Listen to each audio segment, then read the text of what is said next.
ঋত্বিক ঋত্বিক শুনে যাচ্ছেন? আমাকে শোনা যাচ্ছে? হ্যাঁ, আমি উদয়ন, ওপরে অম্বরীশ, এখনো প্রদীপ্ত তো ঢোকেনি। তো আচ্ছা, তুমি তো আমাকে মনে করাতে একবার ফোন করেছিল।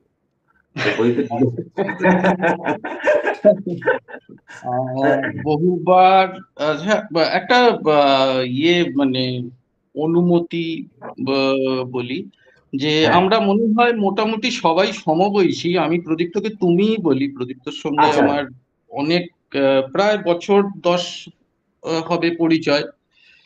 তো আমরা সবাই তুমি বলি না, অসুবিধা আছে? আমার মনে হয় তুমি বলে কোনো অসুবিধা নেই, কোনো অসুবিধা নেই। বহুবার তোমার সঙ্গে বিভিন্ন জায়গায় দেখা হয়েছে, রাজলক্ষ্মী শ্রীকান্তর স্ক্রিনিং এ, বসুশ্রীতে আর্ট হাউস এশিয়া ফিল্ম ফেস্টিভ্যালটা হতো, সেখানে ওই মায়ার জঞ্জালের ছিল, শো ছিল। তো দেখা হয়েছে, বাট মানে প্রদীপ্তর সঙ্গে অনেক দিন কথাবার্তা হয়, তো সেভাবে তোমার সঙ্গে আজকে ভালো লাগছে কথা হবে। অমিতের সঙ্গেও কথা হবে।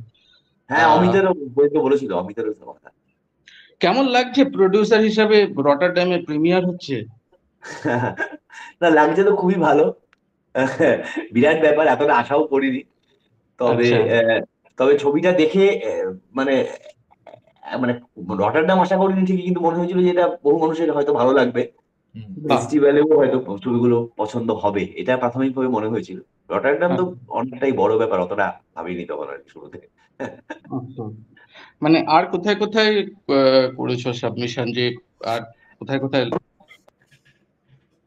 এখনো এখনো এখনো কিছু করেনি, কিন্তু কিছু প্ল্যান করছে আর কি, প্রজেক্টরের আরো ডিটেলে প্ল্যান করছে। তবে করবো আমরা, মানে ছবিটাকে নিয়ে আমরা চেষ্টা করবো যে খানিকটা ফেস্টিভ্যাল, যাতে বিভিন্ন ভালো ফেস্টিভ্যালে যেতে পারে। তার মানে রিলিজ হতে হতে এখনো বেশ কিছুদিন যাবে, কারণ পুরো ফেস্টিভ্যাল রান টান হবে। রিলিজটা কদিন বাদেই হবে, ফেস্টিভ্যাল রানটা করবে। মানে ধরো বছর খানেক তো যাবে, 25টা তো হয়তো ফেস্টিভ্যালেই যাবে, চলে যাবে প্রায়। চলে যাবে প্রায়। খুব সুন্দর। প্রদীপ তো কি হলো, মনে করিয়ে দিয়ে নিজে ভুলে যায়নি তো? হতে পারে অমিতকে মনে করাচ্ছে।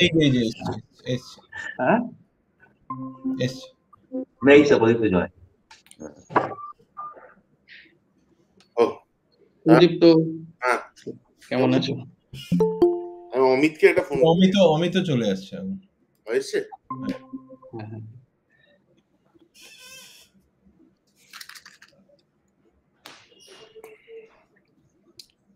বলো অমিত, শোনা যাচ্ছে? হ্যাঁ, শুনতে পাচ্ছি। আচ্ছা, অম্বরীশ সাদা গেঞ্জি পরা, আর তুমিও বলুন। তো প্রদীপ্তর সঙ্গে বেশ বছর 10 বা তার বেশি হবে হয়তো, একটু কথাবার্তা হয় মাঝে সাঝে সিনেমা সংক্রান্ত। তো ঋত্বিক সবার প্রথমে ঢুকে পড়েছিল, আমরা গত 3-4 মিনিট বেশ খানিকক্ষণ নিজেরা ইন্টারভিউ শুরু হয়ে গেছে অ্যাকচুয়ালি। এদিকে এই নেটটা গন্ডগোল করছে, হঠাৎ করে অফ হয়ে গেছিল ইন্টারনেট, সেটা আবার ঠিক আছে, তাহলে কথাবার্তা শুরু করি। আমরা কিন্তু একটা কথা, যে মানে নিজ গুণে ক্ষমা ঘেন্না করে নিও সকলে। আমরা দুজনেই কিন্তু কোনো প্রফেশনাল জার্নালিস্ট নই। সিনেমা নিয়ে লেখালেখি করি, সেইভাবে মানে চেষ্টা করি যাতে পেটটা চলে। তো যদি কিছু ভুল ভাল হয়ে থাকে বলে ফেলি, তো নিজ গুণে সকলে ক্ষমা ঘেন্না করে নিও। একদম। সেটা হচ্ছে আমার একটা অ্যাডিশনাল ব্যাপার রয়েছে, যে আমার বাংলাটা একেবারেই বেসিক আর কি। আমি মানে চিরকালই প্রবাসী বলতে কি, আমি নর্থ ইস্টে বড় হয়েছি, তো আমরা যেসব বাংলা বলতাম কমপ্লিটলি ডিফারেন্ট বাংলা। তো সুতরাং মাঝখানে একটু ইংরেজি হিন্দি ঢুকে ফুকে গেলে একটু তো নধরের ঢেলার এলো কোথায়, সূত্রপাত কোথা থেকে প্রদীপ্ত? যে মানে কিভাবে এই আইডিয়া এলো এরকম একজন নায়ক হতে পারে? ওটা অনেকদিন আগেকার একটা কনসেপ্ট। মানে তোমার প্রায় ওই আমরা যখন প্রথম ছবিটা করেছিলাম বাকিটা ব্যক্তিগত, ওই সময়কারই একটা ব্লগ বলে তখন নাম ছিল স্লথ কুমার। আচ্ছা তো সেইটা আইডিয়াটা এসছে অ্যাকচুয়ালি যে এত ফাস্ট দুনিয়া পৃথিবী, এবার সেইটাকে তুমি তার মধ্যে একটা লোক ওরকম স্লো হলে আর লোকে ছুটছে কিছু না কিছু প্রোডাকশনের জন্য, আর একটা লোক যদি ওরকম হয়, হ্যাঁ। আর তার সঙ্গে আর একটা হচ্ছে যে স্লথ প্রাণীটা একটা খুব ইন্টারেস্টিং লাগে ব্যাপারটা, তো তার সঙ্গে মিলিয়ে একটা করার চেষ্টা করেছে মানে বেসিক। আচ্ছা তারপরে এই এতদিন বাদে স্ক্রিপ্ট লিখতে মানে ডিটেইল স্ক্রিপ্ট লেখার সময় অনেক কিছু অদল বদল এটা ওটা হয়েছে, বেসিকটা এক। মানে এরকম কাউকে কি দেখেছো না পুরোটা কল্পনা থেকে, বা কাউকে কখনো দেখেছো জীবনে? না, এক অর্থে দেখা মানে ওই যে ওই মানে অমিতের যে চরিত্রটা ওরকমই এক্সাক্ট ওরকম নয়, মানে কেউ কোনোভাবে স্লো আর কি, মানে কেউ হাঁটে স্লো, কেউ ভাবে স্লো, কেউ খায় স্লো। আমার এক দাদা আছে, ঋত্বিক চেনে, অমিত চেনে, আহ সে খুবই স্লো এমনিতে। এবার তাকে নিয়ে বলছি না, মানে বিভিন্ন ভাবে বিভিন্ন লোক স্লো, মানে এই যেভাবে লোকে চায় সেরকম নয়। তো সেরকম একটা জায়গা ছিল। আর আমার একটা ভাই ছিল যে এই শুটিং এর পরে মারা গেছে, মামাতো ভাই বহরমপুরে, সে একটা আস্তে আস্তে তার শরীর খারাপ অনুযায়ী একটু স্লো হয়ে যাচ্ছে। তো এরকম অমিত কিভাবে, মানে তোমার একটা ফেসবুক পোস্ট দেখেছিলাম যে সাত্তকীর একটা গান শুনে তারপরে কিছু কনফিডেন্স পাওয়া এই চরিত্রটা করার সম্পর্কে, এরকম একটা কিছুদিন আগেই লিখেছিলে না? যে সাত্তকীর একটা গান পরিচালক আমাকে পাঠিয়েছিল, সেটা শুনে তারপরে তোমার প্রস্তুতিটা কি রকম নধর করা নিয়ে? তুমি মিউট করে রেখেছো, অমিত তুমি মিউট করে রেখেছো অডিওটা দেখো। এবার পাওয়া যাচ্ছে? হ্যাঁ এবার পাওয়া যাচ্ছে? হ্যাঁ এবারে আমরা তো প্রদীপরা ছবি করবে, কথা হলো, একটা পাঠ করতে হবে, দিয়ে তারপরে তো খোঁজাখুঁজি চলছিল নজর কে করবে। আমিও প্রচুর এদিক ওদিক থিয়েটার করলাম, পড়লাম, খুঁজলাম, তারপরে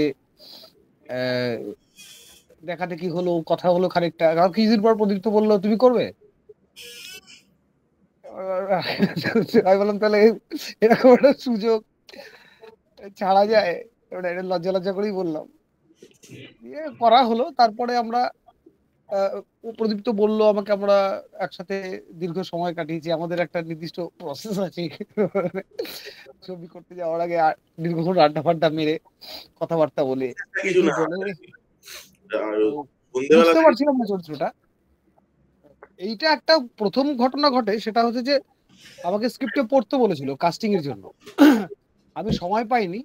এটা বোধহয় সম্ভবত প্রথম স্ক্রিপ্ট যেটা আমি অ্যাট এ স্টেজ পড়ে ফেলেছিলাম। মানে বাড়ি থেকে একটা যাদবপুরে আসার দরকার ছিল, একটা তাহলে ঠিক করলাম যে তাহলে ট্যাক্সি নিয়ে নিই, ওর সঙ্গে দেখা হবে, পড়াটা হয়ে যাবে। আমি থাকি কাকুরগাছিতে, একটু র্যাপিডই পড়ে ফেলেছিলাম। কাকুরগাছি থেকে যাদবপুর আস্তে আস্তে গোটা স্ক্রিপ্ট পড়া হয়ে গেছে। সেটাই একরকম প্রথম আমার মনে পড়াই, প্রথমে বুঝতে পারিনি, অনেকদিন পরে ভাবলাম বাবা একটাকে ফাট করে পড়ে ফেললাম। তারপরে আমাদের কথাবার্তা হলো, কি করব বুঝতে পারছিলাম না। তারপরে কিছু কিছু ধারণা আসছিল, সেইগুলো আসলে গাঁথতে হয়, তো গাঁথার পাচ্ছিলাম না।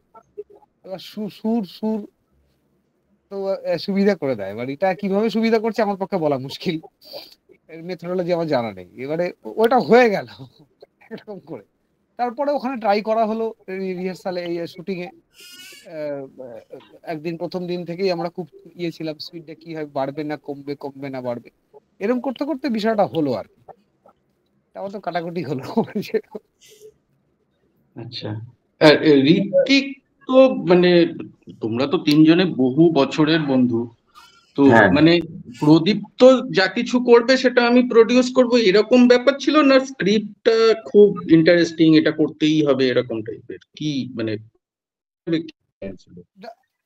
প্রডিউসার হিসেবে তো আমরা দুজনেই একটা সময় বুঝতে পারি যে ছবিটা খানিকটা আমাদের প্রডিউস করতেও হবে। পুরো ছবিটা যদি করতে হয়, তো আমাদের একজন প্রডিউসার ছিলেন। তা সত্ত্বেও যে আমাদের ব্যাপারটার মধ্যে প্রডিউসার হিসেবে থাকতে হবে, সেটা প্রসেসটা শুরু হওয়ার পরই আমরা বুঝতে পারি। প্রথমে প্ল্যান করিনি যে আমরা প্রডিউসার হব, কিন্তু যখন একজন প্রডিউসার এলেন তখন মনে হলো যে না, এবারে আর ছবিটাকে আরেকটু চাই ছবিটার জন্য, সেই কারণেই খানিকটা প্রডিউসার হব। আচ্ছা আচ্ছা আচ্ছা আচ্ছা। যে প্রদীপ, তো ছবিটা তো জানি না কবে সৌভাগ্য হবে, মানে ট্রেলারটা দেখা থেকে তো হয়ে আছি, মুখিয়ে আছি কবে এটা পাবো।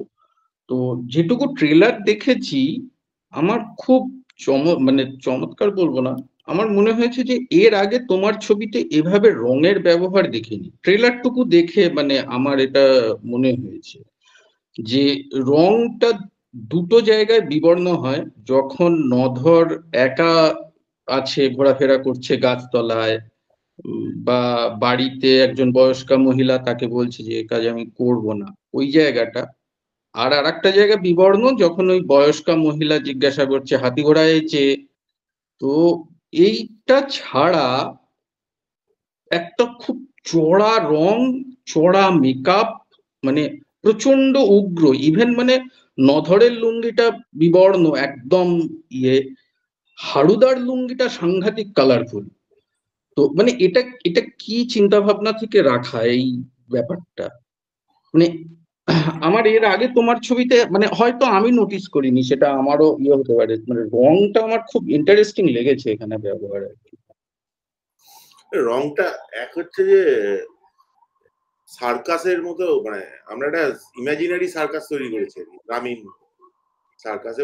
সার্কাসটা দেখাতে গেলে তো এমনি রঙিন হতেই হবে, এবং ফাইনালি ছবিটা যেখানে গিয়ে, তোমরা দেখোনি বলে ডিটেলে বলছি না, যেখানে ছবিটা গিয়ে দাঁড়ায়, মানে আমরা এত চাকচিক্য রঙের মধ্যে ব্যাপারটা কোথায় অবস্থান করে অ্যাকচুয়ালি সেরকম একটা দেখানোর চেষ্টা। তো ওই অতখানি রং না থাকলে হবে না জিনিসটা। এবং যেটা তোমার সার্কাস ইটসেলফ একটা অত্যন্ত রঙিন, এবং ওদের জীবনটাও খুবই রঙিন, মানে অ্যাপারেন্টলি। হ্যাঁ, এবং ওরা ওই যাযাবরের মতো এক জায়গা থেকে আরেক জায়গায় যায় একটা সার্কাস টিম, সেইখানে নধর যুক্ত হয়, সেইখানেও হয়তো নধরও রঙিন হয়ে যায়, মানে হ্যাঁ। কিন্তু ফাইনালি কি হয় সেটা মানে যেহেতু দেখেনি আমি ডিটেল বলতে পারছি না। হ্যাঁ, রঙের ব্যবহার আমরা যতটা সম্ভব পেরেছি চেষ্টা করছি, এবং তার জন্য আমাদের যারা আছেন আর্ট ডিরেক্টর, মেকআপ, কস্টিউম, সিনেমাগ্রাফার সবাই মিলেই একটা ডিসিশনে আসা হয়েছে। ও সার্কাসের সঙ্গে তো মাইথোলজিরও মিশেল আছে, মানে দেখে সেরকম মনে হলো, শিব দুর্গা সাজটা যে এরকম টাইপটা মনে হলো আর কি। হ্যাঁ, মূলত মনসা মঙ্গল। আচ্ছা, মনসা মঙ্গল। আচ্ছা আচ্ছা আচ্ছা, বেশ। অম্বরীশ কিছু বলো।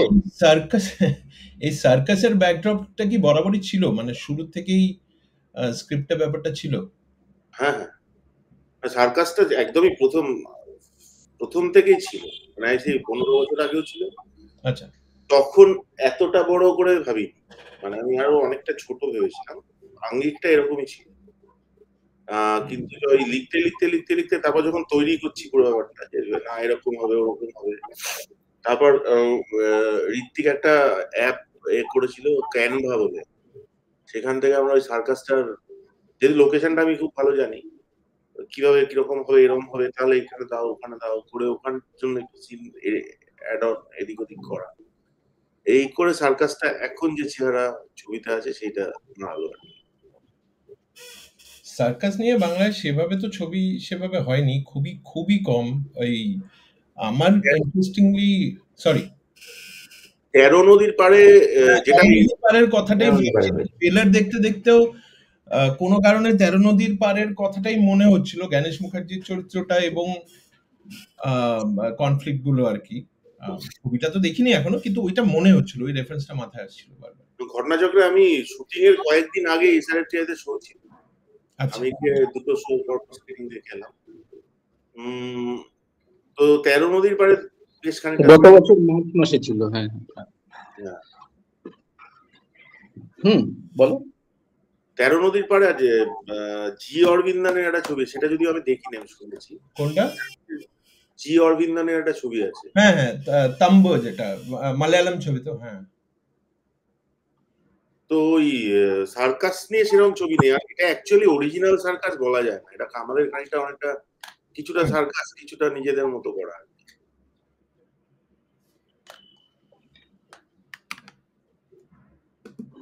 আচ্ছা, ইয়ের অমিতের কোনো প্রিপারেশন বা কোনো ধরনের কোনো ইয়ে করতে হয়েছে কোনো ধরনের এই রোলটা করার জন্য কোনো প্রস্তুতি নিতে হয়েছে সেভাবে? মিউট, আমি এখান থেকে আনমিউট করতে পারি না।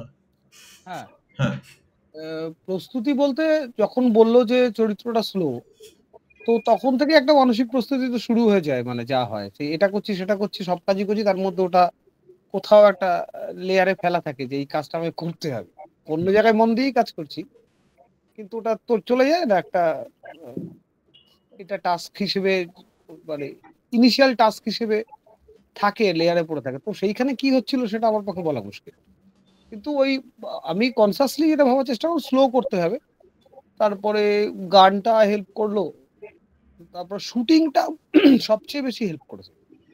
শুটিং এ একদম হেঁটে চলে দেখেছি, বাড়িতে এক আধবার এদিকে হেঁটেছি, একা আছি একটু হেঁটে দেখলাম, যেরকম সাধারণ অবসরে যে প্র্যাকটিস গুলো মানুষের মনে চলে সেটা একটুখানি লোকজন না থাকে নিজের মতো করে করে দেখে নেওয়া, সেইগুলো একরকম ছিল। আর তারপরে মূলত শুটিং এই করতে করতে প্রস্তুতিটা হয়েছে, এই আর কি। ঋত্বিক, তুমি মিউট হয়ে গেছো। আচ্ছা সরি, বলছিলাম ঋত্বিকের চরিত্রটা যেটা মানে ট্রেলারে যতদূর বুঝলাম খুব অন্যরকম, মানে এখন পর্যন্ত যেভাবে দেখেছি, সব তো দেখিনি, মানে ডেফিনেটলি একটা ওয়াইড রেঞ্জ রয়েছে, কিন্তু তাতেও মনে হলো যে এইটাতে চরিত্রটা একটু অন্যরকম, খুব অ্যাগ্রেসিভ, খুব বডি ল্যাঙ্গুয়েজ খুব খুব অ্যাগ্রেসিভ, খুব কড়া, একটু চড়া ধরনের কথাবার্তা ইত্যাদি। তো ওইটা কিভাবে এলো, আর সেটার জন্য কিরকম প্রিপারেশন করা হলো, কি হলো আর কি, কিভাবে অ্যাপ্রোচ করলেন রোলটাকে? হ্যাঁ, চরিত্রটা খুবই মানে অদ্ভুত এবং মানে টক্সিক খানিকটা। হ্যাঁ, আবার মানুষও, ফলে নিজেরও কিছু যুক্তি, ভালোবাসা, বিশ্বাস টিশ্বাস সবটা আছে। এবার স্ক্রিপ্টটা পড়ে আমি এই চরিত্রটা মানে পড়ে আমার প্রচন্ড লোভ হয়ে গেছিল। মানে আমি স্ক্রিপ্টটা পড়তে পড়তেই, মানে তখনও আমি জানি না আমি কি করব, কিন্তু আমি একবারই বইতে বললাম আমি এই চরিত্রটা করবো। কিন্তু মানে ওই চরিত্রটা পড়তে পড়তে আমার মানে প্রচন্ড লোভ লেগে গেছিল এই চরিত্রটার উপরে, এবং এবং যে একদম যেচে পড়ে এই চরিত্রটাকে আমি মানে হাতিয়ে নিই। কিন্তু তখনও আমি জানি না যে এবার চরিত্রটা কি হবে। চরিত্রটা আশ্চর্য লেভেলে বাজে লোক, যেরকম মডেল ঠিক কখনো খুব একটা দেখিনি। তো তারপর শুটিং এর পরিবেশটা আমাদের খুবই একটা আশ্চর্য পরিবেশ তৈরি হয়েছিল। অমিত যেমন বলছে যে শুটিং এর সময় অনেক কিছু তৈরি হয়, তো সেটাই ছবির ক্ষেত্রে হয়েছিল। আমাদের যেহেতু প্রচুর ওয়ার্কশপের উপায় থাকে না, কিন্তু তারপরে যে ওই সেটটা তৈরি হয়েছিল, ওই যে নদীর ধারে একখানা সার্কাসের তাঁবুর পাশে সার্কাসের লোকেদের থাকার ছোট ছোট তাঁবু, ওদের খাওয়ার ব্যবস্থার জন্য একটা ছোট রান্নাঘর, হয়তো মুরগি টুরগি আসে বলে একটা মুরগির খাঁচা, এই সবটা মিলে ওইটা যখন হলো, তখন যেন মনে হয় চরিত্রটা আরেকটু বেশি মানে মানে একভাবে আমার কাছে এলো আর কি। তো তারপর ট্রাই করেছি সেটাকে করার আর কি, এইভাবেই বলবো। কিন্তু চরিত্রটার প্রতি অদম্য লোভ ছিল শুরু থেকে, প্রিপারেশনের থেকেও লোভটা ছিল বেশি, এটা সত্যি কথা। কোনো শুটিং করার সময় কোনো আলাদা করে চ্যালেঞ্জিং কিছু কোনো অবস্টেকল ইয়ে করতে হচ্ছে, উইদাউট মানে স্পয়লার না দিয়ে আর কি, গল্পটা না বলে? অবভিয়াসলি ছবি তো আমরা কেউ দেখিনি, কিন্তু কোনো সিন করতে গিয়ে বা ইয়ে করতে গিয়ে কোনো পার্টিকুলার চ্যালেঞ্জ ফেস করতে হচ্ছে, কিছু হচ্ছে বা ইন্টারেস্টিং কিছু? ইন্টারেস্টিং তো বটেই, চ্যালেঞ্জের থেকেও বলবো যে সেগুলো হতে পারে সেগুলো খানিকটা চ্যালেঞ্জ। কিন্তু প্রদীপ্তর সাথে আমরা একটা বড় অংশ যারা বহু বছর কাজ করছি, এবং প্রত্যেক পরিচালকের একটা নিজস্ব কাজের ধরন আছে, এবং আমরা যেহেতু প্রায় একই সঙ্গে প্রায় মানে অনেক দিন ধরে শুধু কাজ করছি না, একই সঙ্গে প্রায় বড় হয়েছি, এই কাজের জগতেও মানে কাজটাও একসঙ্গে করতে করতে বড় হয়েছি। অতএব আমাদের ওই তাল মিলটা দারুণ। তো অনেক কঠিন জটিল সিন প্রদীপ্ত টানা টানা বড় বড় নেয়, তো সেইটা এই ছবিতে ওই বিরাট পরিবেশ সবটাই তোমাকে ছাড়া আছে, এবং তুমি যা করবে সেইটা করতে থাকো, সেটা ধরে নেওয়া হবে, এইরকম একটা প্রক্রিয়া যখন তৈরি হয় তখন সেটা মানে একই সঙ্গে স্বাধীনতা তো বটেই, একটা ভীষণ মজাও বটে, আবার চ্যালেঞ্জ শব্দটা আমার আসলে ভীষণ আপত্তিকর, কিন্তু চ্যালেঞ্জিংও বটে। তো তো সবটা মিলিয়ে সেটা খুব ভালো। আমাদের এই যে ট্রেলারে একটা ছোট্ট অংশ দেখা যায় যেখানে আমি ওকে গিয়ে মারছি, ওই অমিতকে মাস্টার্স দিয়ে মারছি, তো ওইটার শুটিংটার এক্সাক্ট সময় এইখানটায় মারা হবে এবং এই বড় জায়গাটা ইউজ করতে পারো ছাড়া আর কোনো ব্রিফ ছিল না যে কি করে হবে, কেন মারছি বা কি হবে সেটা তো জানি, কিন্তু সেইটা যখন তৈরি হয়েছে ওইটা মানে ওইটা ওই মুহূর্তটায় প্রায় সবটা ভুলে গিয়ে ওই মুহূর্তটার মধ্যে থাকা, এই যে অতক্ষণ ধরে কাট ছাড়া ছোট একটা শট দিলাম তারপর তার ক্লোজ দিলাম, ওটা নয়, সেইটা দারুণ আর কি। আসলে এই ছবির ক্ষেত্রে আমার মনে হয় সেটা দুর্দান্ত করে ওয়ার্ক করেছে আমার নিজের জন্য আর কি। এবং আরো একটা আছে, প্রথম দিকে তোর ওই ইয়ে হলো না, ওই তাবু থেকে বেরোনোর সময় সন্ধ্যেবেলা ওই টিকিটের কাউন্টার একটা সিন দেখতে দেখতে দেখলাম যে লোকজন খুব ইন্টারেস্টেড হচ্ছে, যারা অ্যাকচুয়াল দর্শক শুটিং দেখছে, সেই দর্শক আমরা শুটিং এর দর্শক করে দেবো, এটা পরের শটে প্ল্যানিং ছিল। দেখছি শুটিংটা করতে করতে দেখছি দর্শক ইন্টারেস্টেড হয়ে যাবে, এবং সেকেন্ড সিনটা ওটার সাথে অ্যাড করে নিয়ে ওকে ঋত্বিককে বললাম পুরো কর, আর অনেকদিন কাজ করার পরে ওটাকে কন্টিনিউ ধরে নিয়ে পুরো দ্বিতীয় সিনটা একবারে হয়, যেখানে আমাদের এরকম ছিল যে ক্রমশ দর্শকের ভিড় বাড়ছে, যেটা স্ক্রিপ্টে সেটা সত্যি করে মানুষ মানে চরম হই হুল্লোড় শুরু করলো। আমি ওই কাউন্টারে বসে যে টিকিট বেচা হচ্ছে সেটা তখন একটা লম্বা প্রসেস হলো, মানে যেটা একই সঙ্গে প্রথম দিকে ভিড়, ধীরে ধীরে ভিড় বেড়ে গেল, লোকের মাথায় ফাতায় চড়ে টিকিট কাটতে শুরু করলো, এই পুরোটা অলমোস্ট সত্যি করেই ঘটছিল আর কি। তো সেই সবগুলো তো দারুণ আর কি। সেই দৃশ্যটা পরের দিন শিডিউল করা ছিল, কিন্তু তারপর দেখলাম যে না একসঙ্গে মানে ডকুমেন্টারির মতো তৈরি হয়ে গেল। এইগুলো খুবই কাজ করেছে। এটা কোথায় শুট হলো? এটা নদিয়ার তেহট্ট, যেখানে বাকিটা ব্যক্তিগত করেছি। হ্যাঁ হ্যাঁ হ্যাঁ, আচ্ছা আচ্ছা, ওখানে। আর কতদিনের শুট পুরোটা? আমরা 13 দিন শুট করেছি। 13 দিনে? সিনেমাটা তো 3 ঘন্টার বোধহয় না?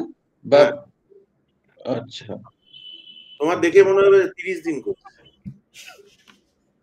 হ্যাঁ না মানে সেটা ওটাই 13 দিন শুনে বেশ ইয়ে হয়ে গেলাম যে মানে খুবই প্ল্যান ছিল তাহলে প্রি প্রোডাকশন ইত্যাদিতে, যে মানে ঠিক কি কি করব না মানে হ্যাঁ এক জায়গাতে শুট করবো, এখানে এটা হবে ওটা হবে, মানে মোটামুটি একটা প্ল্যানিং ছিল। এবার ওইটাই টিমটা ছাড়া তো সবাই মিলে অনেকদিন একসাথে কাজ করছি, ভয়ঙ্কর গরম, আর দ্বিতীয় হচ্ছে গ্রামের লোক, ওই অত লোককে নিয়ে একসাথে মানে ওই অনেকদিন ধরে একটা নিজেরা চর্চা করার ফলে এটা পারা গেছে। হ্যাঁ, আর একটা খুবই জরুরি যে আমরা ইন্ডাস্ট্রির বাইরে শুট মানে করেছি, যেটা কিনা মানে একদম কমপ্লিটলি যেটাকে বলা হয় কি বলবো প্রফেশনাল, কিন্তু কলকাতায় ফিল্ম ইন্ডাস্ট্রির লোকজন ছাড়াও যারা অনেকেই, যাদের অনেকটা থিয়েটারের অভিজ্ঞতা আছে, যারা কার্ড পায়নি কিন্তু কাজ করতে ইগার, এবং একসঙ্গে ওই একভাবে কাজ করবে, সবাই মিলে এটা করা। এবং যারা অভিনেতা অভিনেত্রী ছিলেন তারাও, যেটা আমরা যে গরমটাতে শুট করেছি অলমোস্ট যে পেছনে যে তাঁবুটা দেখছিলেন ওর মধ্যে গরমের মধ্যে যারা থাকছিলেন, গোটা বাকি টিমরাও এরকম মানে আলাদা কোনো এ ছিল না, তো সেইটাকে মানিয়ে নিয়ে কন্টিনিউয়াস 18 ঘন্টা বা 14 ঘন্টা 16 ঘন্টা গরমে শুট করা, সেইগুলো অনেক দিনের একটা, যেহেতু একসাথে কাজ করেছি ঋত্বিক, অমিত, অপরাজিতা, পরের দিকে যারা সায়ন, আমাদের যে এই ছবিতে নতুন প্রিয়াঙ্কা এবং প্রিয়াঙ্কা প্রিয়াঙ্কাটা পরে বলছি তার কারণ প্রিয়াঙ্কা প্রথমবার আমাদের সাথে কাজ করেছে। হ্যাঁ কারেক্ট, সেইটাই। তো প্রিয়াঙ্কাও ওরকম আমাদের সঙ্গে একটা এতটা কোঅপারেট করবে এবং এই জাতীয় সেট আপে কাজ করবে, তো সেই সব কারণে একটা করা গেছে। আমি মানে তোমরা ওই ছবিটা যখন দেখবে বুঝতে পারবে এটা এখানে ওই সেট আপে করতে গেলে মিনিমাম 24-25 দিন তো লাগারই কথা। এই 13 দিন কি একটা স্ট্রেচ, একটা কন্টিনিউয়াস স্ট্রেচ ছাড়া? আচ্ছা আচ্ছা।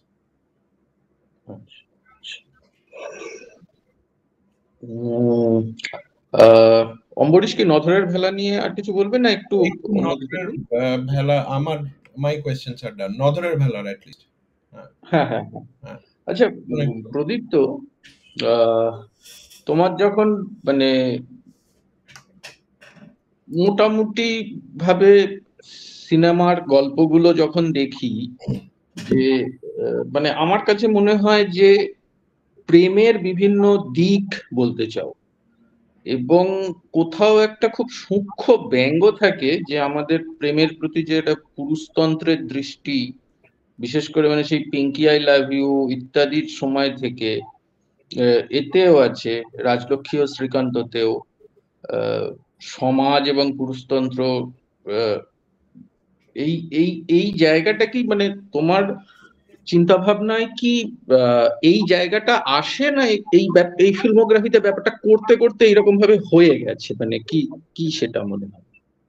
আমি আলাদাভাবে পুরুষতন্ত্র বা এরকম করে ভাবি না, যদিও আমি যেটা ধরো পুরো অভিজ্ঞতা পেয়েছি যে তুমি যেরকম রাজলক্ষ্মীতে ছিল যে তোমাকে কেউ একটা পাওয়ারফুল পাওয়ার থাকবে যেখানে কিনা তোমাকে আটকানোর চেষ্টা করবে, অথচ আমি যেটা আমার অভিজ্ঞতায় একটা প্যারালাল জায়গা থাকে যেখানে ওই পাওয়ারটা কাজ করে না, মানে যেখানে তোমার ওই প্রেমটাই কাজ করবে টাইপের। তো ওইভাবে ভাবি বলতো এটা এখন এবার করতে করতে হয়ে গেছে, মানে আমার অটোমেটিক্যালি যেটা আসে ওটাই সেটা এই ছবিতে আমাদের নজরের বেলাতেও আছে বা যে ছবিতে যেভাবে এসছে, কিন্তু অত ওইভাবে আমি ভাবিনি যে আলাদা করে।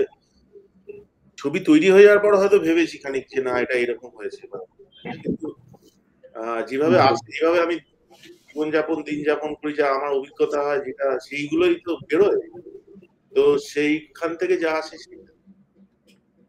মানে আমি ওইগুলোকে আমি আমার মাথার উপর দিতে চাই না যে ধরো কোনো একটা থিওরিটিক্যাল বা কিছু একটা পড়েছি বা কিছু একটা করেছি, আমার কাছে যেটা এসছে সেইটাকে আমি তোমার ছবিতে আসবে বা লেখাতে। মানে কনসিয়াসলি কোনো পলিটিক্যাল থিম বা এই ধরনের কিছু কনসিয়াসলি চলে না নাকি কিছুটা থাকে? মানে কনসিয়াসলি চলে না মানে ধরো একটা লোক স্লো, এটা তো একটা পলিটিক্যালি ব্যাপার, এত ফাস্ট একটা জগৎ। তো এবার সেটাকে আমি ওইভাবে কোট করে করতে চাই না। হ্যাঁ, কোন রকম ধরো এই থিওরিটিক্যালি এটা বলে বা থিওরিটিক্যালি ওটা বলে বা অনেক ক্ষেত্রে পলিটিক্যাল ইনকারেক্ট বা পলিটিক্যালি কারেক্ট থাকবো, এই রাখার চেষ্টা করে ইলেক্ট রেখে সেন্সার করে। আচ্ছা, হ্যাঁ, না মানে আমি যেটা মানে নিজের কাছেও একটা উত্তর পেতে চাইছি যে যেটা আমার মনে হয়েছে যে তোমার সিনেমায় বলা গল্পগুলোর ভেতরে প্রেম একটা মূল এলিমেন্ট, মানে প্রেমটা থাকবেই আর কি। সেটা প্রেমটা নানান রকম হতে পারে, বিরহিতে একরকম, রাজলক্ষ্মী শ্রীকান্ততে একরকম, বাকিটা ব্যক্তিগততে প্রেম খুঁজছে। তো মানে সেটা আমার আর একটা প্রশ্ন আছে যে বাকিটা ব্যক্তিগত শহর থেকে গ্রামে গিয়ে খোঁজে এবং শেষমেশ সে আবার সেই একই রূপকে শহরেই রাস্তায় দেখতে পায়। তো মানে এটা কি মানে এটা কি মানে আমার ধারণাটা কি ঠিক যে হ্যাঁ প্রেমটা তোমার কাছে আমি পাবো? প্রেম মানে তোমার প্রেম তো যখন আমি যেটা একটু আগেই বললাম সবসময় যে লাইফটা লিড করছো, মানে প্রেম বলে সত্যি কি আছে না আছে সেটা ধরে যদি ভুলে যায়, এমনি সাধারণভাবে যাকে প্রেম বলে, তো তা তো সবসময় চলতে থাকে। সিনেমা তুমি আমি সেই অর্থে ধরো স্পাই থ্রিলার বানাচ্ছি কি পলিটিক্যাল বানাচ্ছি কি কিছু একটা ক্রিকেট নিয়ে ফিল্ম বানাচ্ছি, তো ওটা থাকবেই, মানে ওটা তো এবং ওই হিসেবে সে তুমি তো দেখো, আমার নিজেরও মনে হয় প্রেম আর যুদ্ধ এই তো সিনেমা আর কি। বেশ বাকিটা আচ্ছা একটা হ্যাঁ না উদয়নদা বলো। বলো বলো না না বলো বলো বলো। হ্যাঁ না এই যে উদয়নদা আগে বলছিল না জার্নালিস্ট নই আমরা, তো ওই কোয়েশ্চেনিং আর ওইসব তো স্পন্টেনিয়াস যা ইয়েতে আসছে আর কি। তো বলছিলাম যে বাকিটা ব্যক্তিগততে ঠিক প্রশ্ন নয়, একটা অবজারভেশন। বাকিটা ব্যক্তিগততে যে এই যে লোকের সঙ্গে কথা বলা, কিছু কিছু ব্যাপার 2013-র পার্সপেক্টিভে বলছি যে তারপরে অনেক কিছু জিনিস সোশ্যাল মিডিয়াতে, ইউটিউবে, ভ্লগার্স এবং টিকটকে খুবই পপুলার হয়ে যায়, খুবই ওয়াইডলি অ্যাকসেপ্টেড হয়ে যায়, যেগুলো জিনিস খুব অর্গ্যানিক্যালি ওই ছবিটাতে ছিল। যেমন এই যে মানে ছোট ছোট মজার ইয়ে, যে এই যে তালি দিয়ে মোহিনী, আর তারপরে মোহিনী ওই যে ট্রানজিশনটা, ওই জিনিসটা, তারপরে রাস্তায় সবার সঙ্গে কথা বলাটা এবং যেভাবে ক্যামেরার মধ্যে ক্যামেরার দিকে কথা বলা হচ্ছে, এই ব্যাপারগুলো ছোট ছোট কিছুটা ব্যাপার হয়তো এই জিনিসগুলো আমি জানি না কতটুকু ডেলিবারেট ছিল। ইন্টারনেটের ভাষা, এই ভাষাটা ভ্লগিং এর ভাষা, ইউটিউবের ভাষা আস্তে আস্তে তখন ডেভেলপ হচ্ছে। ওই ট্রানজিশন গুলো কিভাবে খেলা, লোকের সঙ্গে কথা বলা, রাস্তায় ঘাটে লোককে গিয়ে একটা প্রশ্ন জিজ্ঞেস করা তার পার্সোনাল লাইফ নিয়ে, যেগুলো এখন রিলসে খুব কমন, মানে প্রেম নিয়ে জিজ্ঞেস করা বা ভালো পার্সোনাল কিছু প্রশ্ন করা ইত্যাদি, এই জিনিসগুলো এখন খুব কমন হয়ে গেছে। কিন্তু বাকিটা ব্যক্তিগততে তখন যখন দেখানো হয়েছে, মানে অ্যাটলিস্ট আমরা যতটুকু ইন্টারনেট তখন দেখছি বা ইয়ে করছি অতটা নেই, কিন্তু এখন গুলো খুব ওয়াইডলি ইয়ে হয়ে গেছে। কিছু কিছু টাচেস, কিছু কিছু কনভারসেশন, কিছু কিছু জিনিস যেগুলো এখন খুব ওয়াইডলি ইয়ে আর কি। তো সেই এর মধ্যে এই ট্রেন্ড গুলোর মধ্যে কিছু কি ডেলিবারেট ছিল, কোনো ট্রেন্ড দেখা হয়েছিল, অবজার্ভ করা হয়েছিল, না পুরো ব্যাপারটা অর্গানিক্যালি এসেছে? এটা তো মানে এই যে এটা যেটা এখন ট্রেন্ড হয়েছে সেটা ফিল্মের থেকেই আছে, সিনেমার প্রথম থেকে এই জিনিসগুলো আছে। মানে man with the movie camera যদি দেখো, সিগাভেট বা তারপরে যে সমস্ত যেকোনো এমনিতে ওয়ার্ড ফুটেজ গুলো দেখলেও বোঝা যাবে, বা তারপরে ধরো খোদারের ফিল্ম দেখলে, ফ্রেঞ্চ নিউ ওয়েভ বা এখানে মৃণাল সেন, তুমি রঞ্জিত মল্লিককে দেখতে পাবে ক্যামেরার কথা। আমার ইন্টারভিউতে হ্যাঁ মানে বাকিটা ব্যক্তিগততে যে আলাদা করে ওইটা নতুন আবিষ্কার ইয়ে হয়েছে তাও না। আর তখন আমরা 2010-এ শুরু, তখন ইন্টারনেটটা ওরকম ভাবে আসেই ইউটিউব, সেটাই বলছি। ওটা কারণটা ছিল হচ্ছে আমরা টেলিফিল্ম,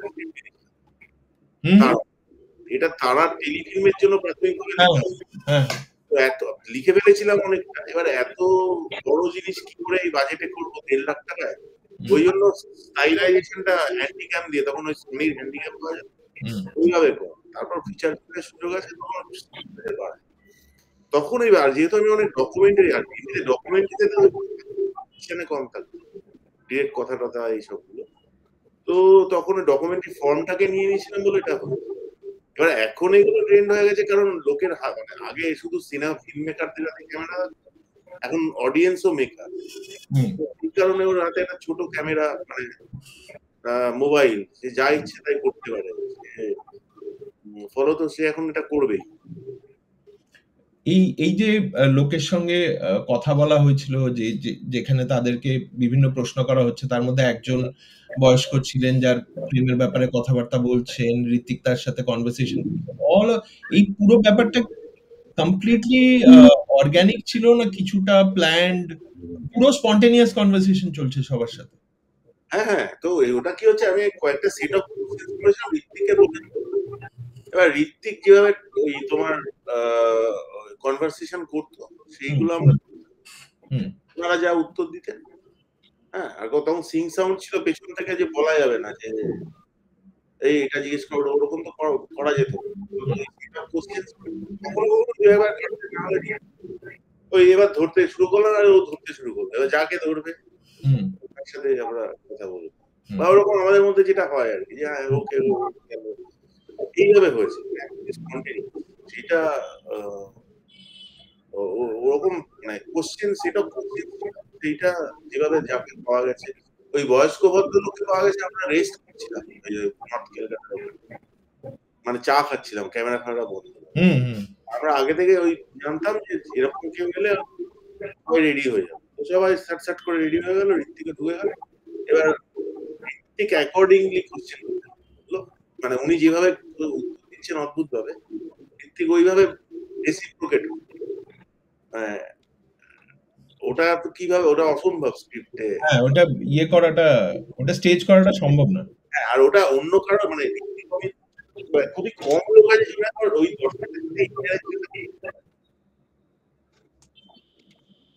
মানে চট করে এরকম ভাবে ইন্টারঅ্যাকশন করাও মুশকিল। এই ব্যাপারটা কিছুটা ওই আমার ঠিক নামটা মনে পড়ছে না, একটা শর্ট ফিল্ম ছিল, বিশ্বাস হ্যাঁ আমাদের শর্ট ফিল্ম বিশ্বাস নাও করতে পারেন, হ্যাঁ বিশ্বাস নাও করতে পারেন, হ্যাঁ ওটার মধ্যেও ওইরকম একটা পুরো সেগমেন্ট ছিল শুরুতে, যেখানে শুরুটা ওইভাবে হয়েছিল। হ্যাঁ, শুরুটা ওইভাবে হয়েছিল। আমরা তারপর কোথা থেকে যে কি হয়ে গেল বলে ডকুমেন্টারি করেছিলাম, এই টেলিফিল্ম করেছিলাম, ওখানেও ওই বাড়ি দেখতে যাওয়ার ব্যাপার ছিল। হ্যাঁ, রিয়েল লোকগুলোকে দিয়ে মানে ঋত্বিক অ্যাক্টিং করছে আর বাকিরা রিয়েল বাড়ি, মানে ঋত্বিকের ক্যারেক্টারটা মুসলিম, তো ওকে যাচ্ছে আর বাড়ি পাবে না, এবার লোকগুলো কিন্তু রিয়েল। ও নাম বলছে শহীদ মোহাম্মদ বলছে, প্রথমে দেখাচ্ছে টাকাচ্ছে, তারপর দিচ্ছে। তো ওইটা ওইভাবে যে এই প্ল্যানিংটা এই, এবার ওরা কি বলে দেখি। ওইটা খুব পাওয়ারফুল। আচ্ছা, ঋত্বিকের জন্য একটা প্রশ্ন, এই যে মানে আমাদেরকে কিছু কিছু জিনিস বলা হয়েছিল, আমরা যখন ওয়াইরের সাথে এই ইন্টারভিউর ব্যাপারে কথা বলছিলাম, তো একটা কথা বলা হয়েছিল যে লার্জলি কনটেক্সটটা যেন নন অবাঙালি অডিয়েন্স যারা আছে, অবাঙালি ফিল্ম বাফ যারা আছে, তারা যেন কনটেক্সটটা বুঝতে পারে বা ইয়ে করতে পারে। তো সেই পরিপ্রেক্ষিত থেকে একটা প্রশ্ন, যারা বাংলার বাইরে, যারা বাংলা ছবি খুব একটা ফলো করে না বা দেখে ইত্যাদি, প্রদীপ্তর সিনেমাটাকে কিভাবে ইন্ট্রোডিউস করা উচিত? প্রদীপ্তর স্টাইল অফ ফিল্ম মেকিং, প্রদীপ্তর সিনেমা দেখবে কেন, বা মানে যারা জানে না তার সিনেমা, তো দেখার রিজনটা কি কি হতে পারে? দেখার রিজন হতে পারে প্রথমত প্রদীপ্তর সিনেমার ভাষা,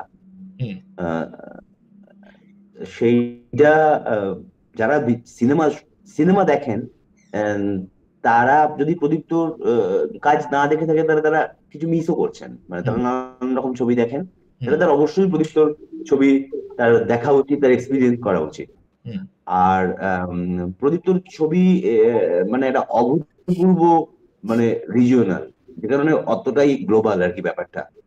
তো সেই একটা ব্যাপার আছে প্রদীপ্তর ছবিতে, যেটা যে কারণে এটা মানে সারা পৃথিবীর কাছেই এটা একটা গ্রহণযোগ্যতা থাকে বলে আমি প্রদীপ্তর সাথে এতদিন কাজ করেছি, বা প্রদীপ্তর ছবি দর্শক হিসেবে আমার এটাই মনে হয় যে এই গুণটার কারণেই প্রদীপ্তর ছবি বিভিন্ন মানুষের দেখা উচিত।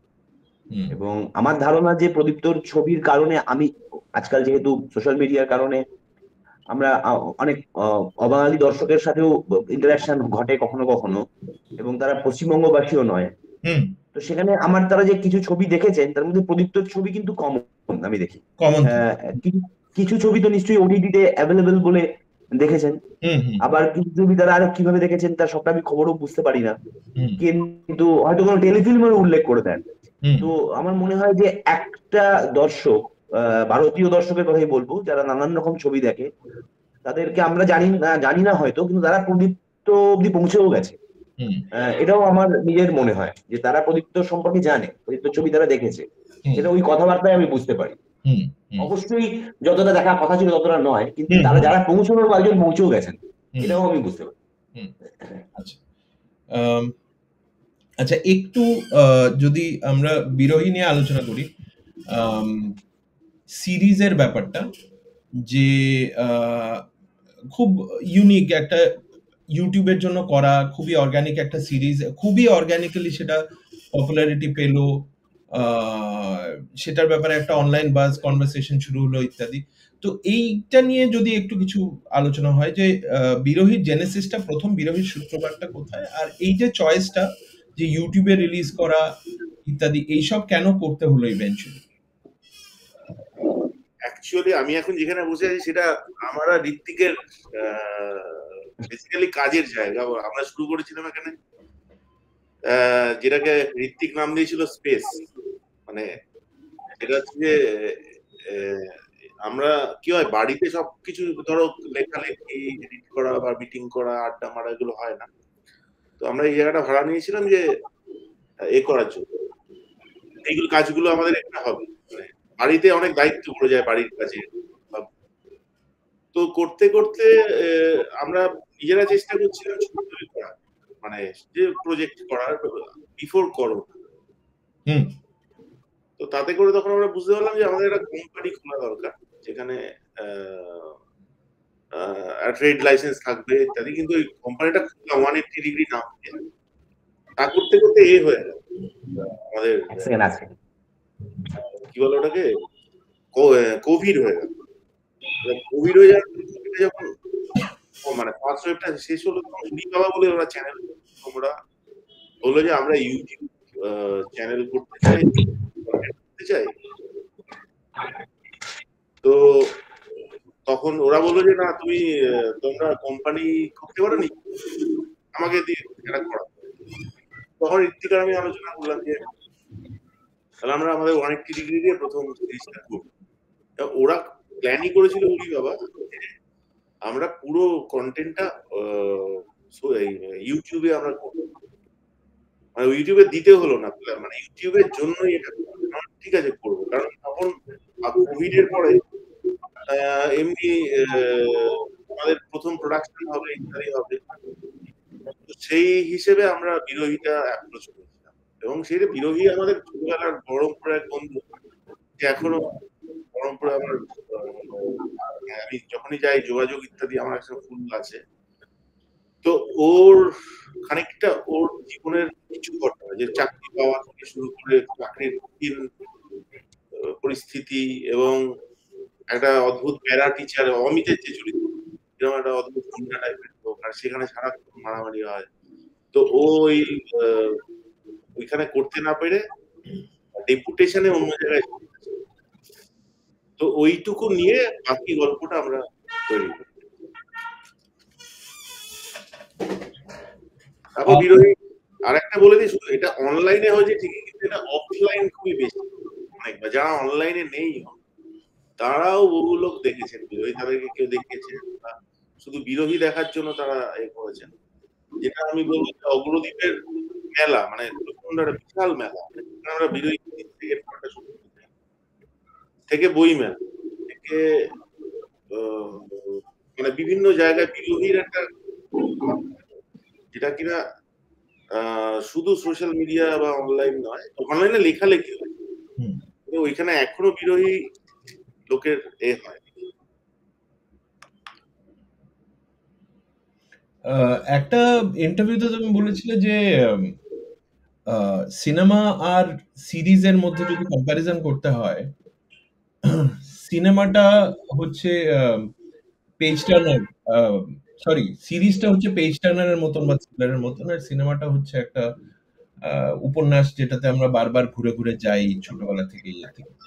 সাধারণত যখনই আমরা বিভিন্ন মেকারদের কথা শুনি সিরিজে, সবাই বলেন যে সিরিজে আমরা খুব লিবারেটেড ফিল করি, সিরিজে মনে হয় চরিত্রগুলোকে এক্সপ্যান্ড করার অনেক স্কোপ থাকে, সাবপ্লট গুলোকে এক্সপ্যান্ড করা যায়। সিনেমায় তারা অনেক সময় স্টাইফলড ফিল করে।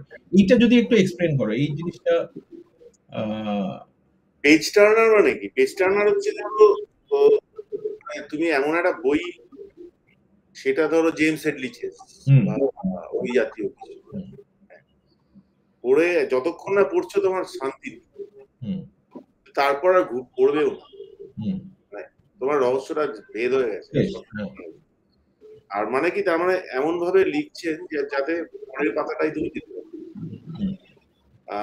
ওয়েব সিরিজটাও তাই, মানে বেসিক্যালি বিগিনিং মিডল এন্ড থাকবে, বিগিনিং থাকবে, তারপর এন্ডে গিয়ে একটা ক্লিক হ্যাঙ্গার, যাতে তুমি আবার সেকেন্ড এপিসোডটা যেতে পারো। বলতো আমাকে সারাক্ষণ একটা অঙ্ক কষে স্ক্রিপ্টটা লিখতে, ঠিক আছে। এবং দ্বিতীয় হচ্ছে যে খুব কম ওয়েব সিরিজ আছে যেখানে ছাড়া তোমাকে কন্টিনিউয়াস একটা গল্পের পেছনে ছুটতেই হবে। মানে মূল জায়গাটা হচ্ছে ওয়েব সিরিজের ক্যারেক্টার এবং ইভেন্ট। সিনেমাটাতে সব তুমি ওটা অনেক সময় না করলেও চলে, তুমি অনেকক্ষণ ধরে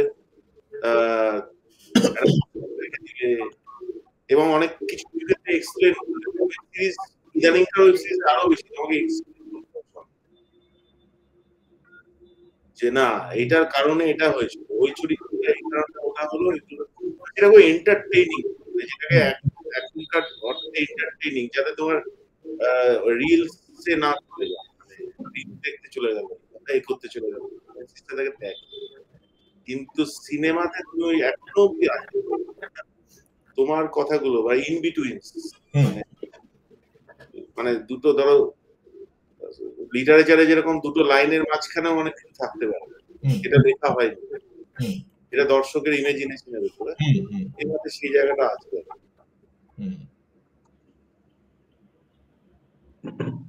এটা কখনো মনে হয়নি সিরিজ করতে গিয়ে এটাও যে বলা হয় যে একটা স্প্যান পাওয়া গেছে গল্পটা বলার, অনেক মানে টেম্পোরারি টাইম হিসেবে জিনিসটা এক্সটেন্ড হয়ে গেল, সুতরাং গল্প বলার সুযোগটা বেশি পাওয়া যাবে, সেই লিবারেটিং মনে হয়নি, সেই ব্যাপারটা সেরকম মনে হয়নি কখনো?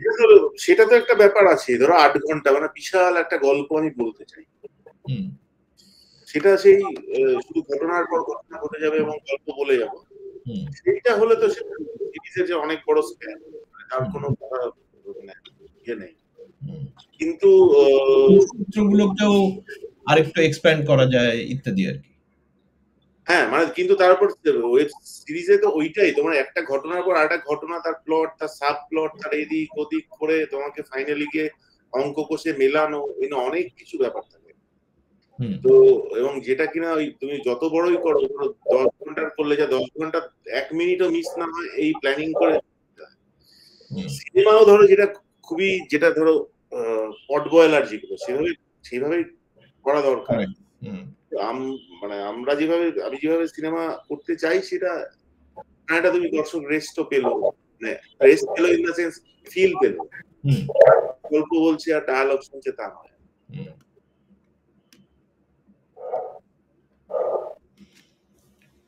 আচ্ছা, বাংলা ছবি নিয়ে কিছু কনভারসেশন এখন সোশ্যাল মিডিয়াতেও এবং তার বাইরেও, আর বিশেষত বাংলার বাইরে এক ধরনের কনভারসেশন চলে, সেটা হচ্ছে যে এখন আর বাংলা ছবির ব্যাপারে ডিসকাস করার কিছু নেই। জেনারেলি সত্যজিৎ, ঋত্বিক, মৃণাল, একটু ক্লিশেড কথাটা, একটু বোকা বোকা মনে হবে, কিন্তু আমি সেই ওই জেনারেল পার্সপেক্টিভে যেটা আগে বলছিলাম, যে বাংলার বাইরে যারা বাংলা ছবিটাকে দেখে এখনো বেশিরভাগ ক্ষেত্রে সেই সত্যজিৎ, ঋত্বিক, মৃণাল এবং কিছুটা উত্তম কুমার ইত্যাদি। কিন্তু এখন যে বাংলা ছবির ব্যাপারে কিছু আলোচনা করার মতন আছে বা একটা কিউরিয়াস কিছু আছে, সেই ব্যাপারটা খুব একটা এখন হয় না। এইটা কেন হয়, যে মানে বাংলা ছবির সিচুয়েশনটা এখন কি, এবং এই পারসেপশনটা কেন ডেভেলপ হচ্ছে বাংলা ছবির বিষয়ে, যে নতুন কিছু হচ্ছে না বা ইন্টারেস্টিং কিছু হচ্ছে না বা আর কোনো ফিল্ম মেকার নেই ডিসকাস করার মতন? অবশ্যই আছেন, অনেক লোকেই আছেন, কাজও করছেন, কিন্তু এই পারসেপশনটা কেন ডেভেলপ হচ্ছে বলে আপনার মনে হয়? আমাকে বলছে হ্যাঁ, না বলা অ্যাকচুয়ালি, মানে নিজের মতো। মানে এই প্রশ্নটা তিনজনের জন্যই, তিনজনের কাছ থেকে শুনতে চাই আর কি, যে কি অভিজ্ঞতা। প্রদীপ্ত। হ্যাঁ, এক হচ্ছে তো মানে বেসিক্যালি যেটা আমরা মিডিয়া বা সাধারণভাবে লোকে খোঁজ রাখেন, তাতে কিছু ছবি, তাতেও যে ছবি হচ্ছে না তা না, এমনি আমি বলবো যে খানিকটা ভুল ধারণা যে কিছু হচ্ছে না, ওটা একটা ডেভেলপ করেছে। তার একটা কারণ হচ্ছে যে কমার্শিয়াল ফিল্ম খুব একটা সাকসেসফুল হচ্ছে না, মানে বেসিক্যালি ইকোনমিক জন্য। মানে খুব একটা সাকসেসফুল হচ্ছে না।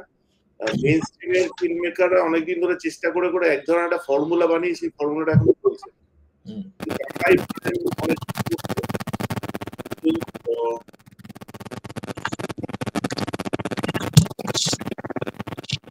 অমিত একবার মিউট করতে হবে মনে হয়। হ্যাঁ মিউট একবার। হ্যাঁ, এবার ঘটনা হচ্ছে যে যে একটা মোটামুটি গ্রুপ করে, এখানকার প্রবলেম হচ্ছে একটা গ্রুপ করে সেইখান দিয়ে ফিল্ম তৈরি হয় এবং মূলত প্রবলেমের জায়গাটা ডিস্ট্রিবিউশন, কিন্তু হচ্ছে না তা না। এবার যে রটারডামে 3টে ফিল্ম গেল, বা আদিত্য বিক্রম ছবি করছে, আদিত্য বিক্রমের ছবি হবে, ইভেন আরো বহু ফিল্ম মেকার আছে যারা এই যে লোকার্নো যাচ্ছে বা বিভিন্ন ফেস্টিভ্যালে যাচ্ছে, তারা এখন পুরো এই যে অন্য আমাদের কলকাতা শহরে রিলিজ করাতে পারছে না, বাকি বাংলা তো ছেড়েই দিলাম। এই যে এই কারণগুলো মূলত ডিস্ট্রিবিউশনের প্রবলেম, যে এক ধরনের ফিল্ম আপনারা দেখতে পাচ্ছেন, আর যে ছবিগুলো দেখলে ভালো লাগবে বা একটু অন্যরকম চিন্তা ভাবনা পাওয়া যাবে, সেই ফিল্মগুলো খুব একটা চলছে না, লোকের কাছে যাচ্ছেও না। হ্যাঁ, লোকের কাছে পৌঁছতে পারছে না, অথবা লোক পৌঁছতে চাইছেন না, দুটোই। মানে এটা শুধু মেকার বা এদের প্রবলেম না, এটা অডিয়েন্সেরও একটা অসুবিধার জায়গা আছে, যা তারা কোন ধরনের ছবির কাছে পৌঁছতে চাইছেন সেটা এখনো ক্লিয়ার নয়। আর একটা পুরো পরিষ্কার হিসেব পাওয়া যায় না বাংলাতে, বিশেষ করে, কারণ এখানে প্রচুর সিনেমা হলটল বন্ধ হয়ে গেছে। বেশিরভাগ লোকই ওয়েট করেন ওটিটিতে বা টেলিভিশনে ছবি দেখার জন্য। পুরো ডেটা পাওয়া এখানে, কারণ ভালো যে বিরোহীর ব্যাপারটাতে আমি দেখেছি প্রচুর লোকে দেখে প্রচুর লোকে করতে চায়, মানে বলতে চায় কথা সে ছবি নিয়ে বা যাই নিয়ে হোক। তো এরকম তো অনেক কিছুই হচ্ছে, কিন্তু সবার কাছে পৌঁছচ্ছে না। মূল দর্শকটা এখানে বাংলাতে হচ্ছে কলকাতার কিছু মিডল ক্লাস, আপার ক্লাস, এই জাতীয়, যাদের কাছে ওটিটি সাবস্ক্রিপশন আছে, হ্যাঁ, আর মফস্বলের কিছু কিছু কিছু বিদেশের লোক আছেন। আর হলটা হচ্ছে এখানে মূলত মাল্টিপ্লেক্স আর নন্দন। তো মাল্টিপ্লেক্সে তো খুব কম ছবি লোকে দেখতে যাবে, কারণ লোকের হাতে এই মুহূর্তে টাকা পয়সাও কম। আর নন্দনে ছবি, সেই কারণে নন্দনে যা ছবি চলবে সব চলে। নন্দন দেখলে কিন্তু মনে হবে যে বাংলা সিনেমা দুর্দান্ত চলে।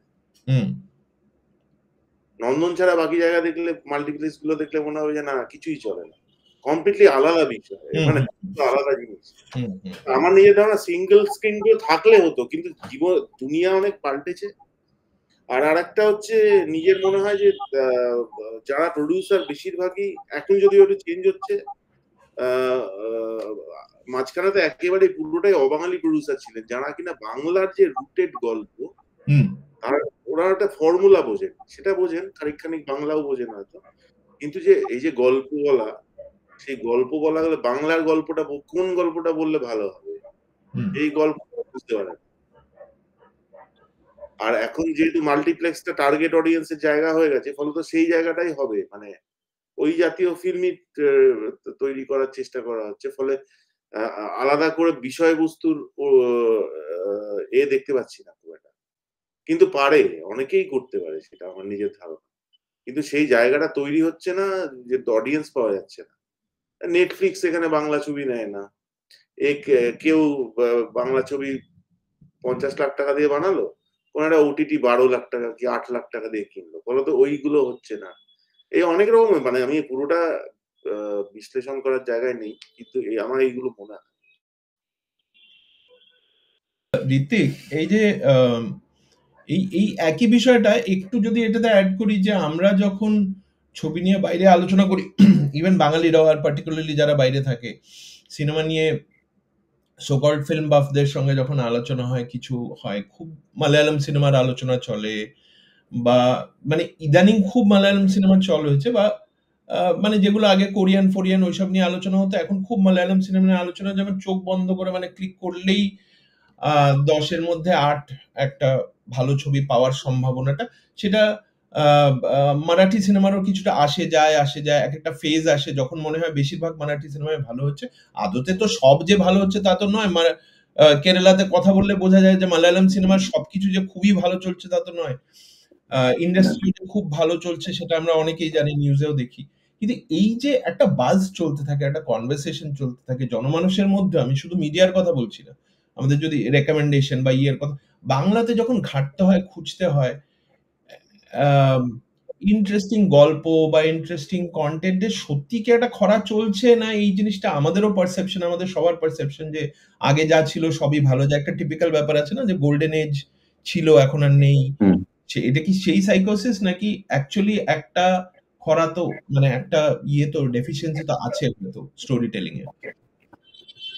একটা ডেফিসিয়েন্সি আছে, একদম নেই তা নয়। কিন্তু প্রদীপ্ত যে কথাটা বললো তার সাথে আমি প্রায় পুরোটাই একমত যে একেবারেই হচ্ছে নাটাও হচ্ছে আসলে খবরটা পৌঁছচ্ছে না। সত্যি তো এবারে 3টে ছবি রটারডামে গেছে, বা এর আগে ওই যে লোকার্নোতে গেছে। তো এই ছবিগুলো দেখানোর উপায় নেই, এই যে ছবিগুলো দেখানোর উপায় নেইটা একটা খুবই প্রতিবন্ধকতা, বিরাট একটা প্রতিবন্ধকতা। এবার এই ছবিগুলো দেখলে বোঝা যেত মানুষ ছবি দেখেন, কোন ছবিটা দেখেন কোন ছবিটা দেখেন না, এটা নিয়ে আমরা এতটাই মানে কতগুলো বদ্ধমূল ধারণার বশবর্তী হয়ে রয়েছি। অথচ এই যে মালায়ালাম ছবির কথা আপনি বলছেন, মালায়ালাম ছবিতে কিন্তু নানান রকম ছবি এই দর্শকরাই দেখছে। দেখার এক্সপোজারে তো আজকাল সত্যি আর কেউ খুব একটা পিছিয়ে নেই, সবাই তো প্রায় সব দেখেন। কিন্তু একটা ফর্মুলাকে ফলো করতে গিয়েই হয়তো সর্বত্রই একটা বড় রকমের একটা খরা আমি দেখতে পাই। সেটা আমি কাজের ক্ষেত্রে দেখতে পাই, আবার পাশাপাশি এটাও দেখতে পাই যে ঠিক বাইরে মানে এই সিস্টেমটার বাইরে থেকে অনেকে অনেক ছবি করছেন, যেটা কিন্তু অধিকাংশ ক্ষেত্রেই তুমি তাই দেখবে, মানে যে ছবিটা এইটা সিস্টেমটার বাইরে থেকে, ওই সিস্টেমটাকে একদমই সাপোর্ট করেনি, না প্রডিউসার পাওয়া গেছে, না যে বাজেট নির্ধারণ হয়েছে তাই দিয়ে আমাদের এই চলতি সিস্টেমে একটা ছবি করে ওঠা সম্ভব হবে, ইত্যাদি প্রভৃতি নানাবিধ। সেটা আদিত্য বিক্রমের কথাই বলো, সেটা প্রদীপ্তর কথাই বলো, এই ছবিগুলো প্রায় বাইরে থেকে হয়েছে। তো এই যে এবং এই জিনিসটাও একটা অভাব, এই জিনিসটা পাশাপাশি ঘটে ঠিকই, কিন্তু আরো অনেক ভালো ছবি হওয়ার কথা ছিল, কারণ সিস্টেমের মধ্যেও তো প্রচুর ছবি হচ্ছে, সেখানে একটা তো খরা আছে, সেটা সত্যি আছে বলেই মনে হয়। এবং আমার মনে হয় সেখানে এই যে দর্শকের কথা প্রদীপ্ত বলছে যে এই যে মাল্টিপ্লেক্স কেন্দ্রিক হওয়ার কারণে ছবির সাবজেক্টেও একটা সেরকম একটা দিক, আমরা বড্ড বেশি একটা শহরের একটা অদ্ভুত পোর্শনে আটকে গেছি, গোটা শহরটাতেও নেই। আমাদের ছবির চরিত্ররা, সেইটা তো খুবই আশ্চর্যের ব্যাপার। আর সেটা যে ভালো নয় সেটা আর আমার বলে দেওয়ার অপেক্ষা তো রাখে না। মানে আমরা কোথায় বা আলাদা আলাদা বাঙালির বিষয় নিয়ে বাংলা ছবি করছি, সেটার তো একটা অভাব আছে, একেবারেই আছে।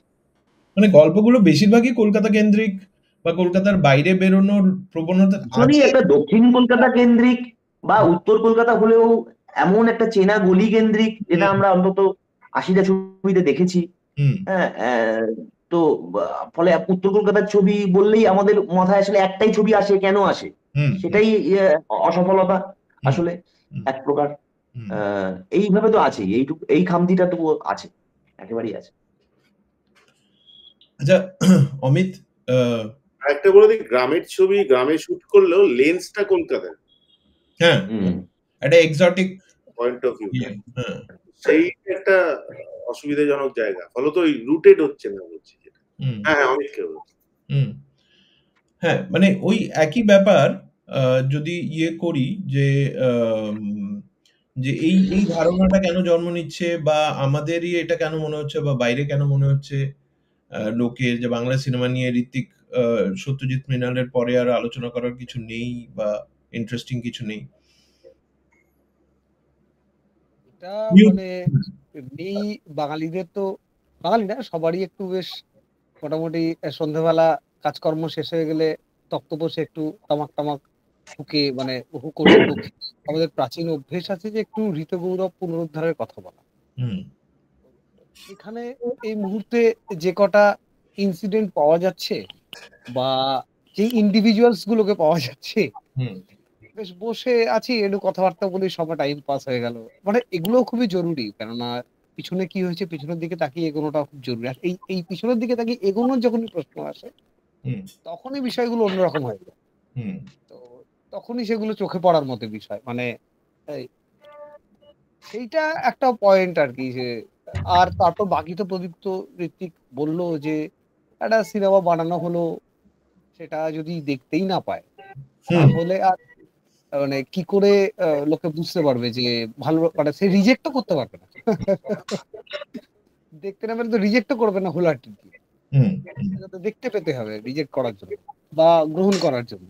হুম সেইটা তো খুবই এখন একটা গুরুত্বপূর্ণ বিষয় হয়ে দাঁড়িয়েছে। আর ওই দুই একজন যারা আছে যে পেছন দিকে তাকিয়ে এগোনোর কথা ভাবছে, হুম পিছিয়ে গিয়ে এগোনোর কথা ভাবছে, সেই ছবিগুলো তো আর খুব একটা আসছে টাসছে না, মানে দেখা যায় না আর কি, হল টল পাওয়া যায় না, হুম এসব হচ্ছে। আশা করি ঠিক হয়ে যাবে। আর বিশদে আমি খুব বেশি আর বলা মুশকিল আমার পক্ষে। ওরা তো বললোই সব কথা। তো ওইটা খুবই গুরুত্বপূর্ণ কথা বললো আসলে, কলকাতার লেন্স দিয়ে গ্রামকে দেখা।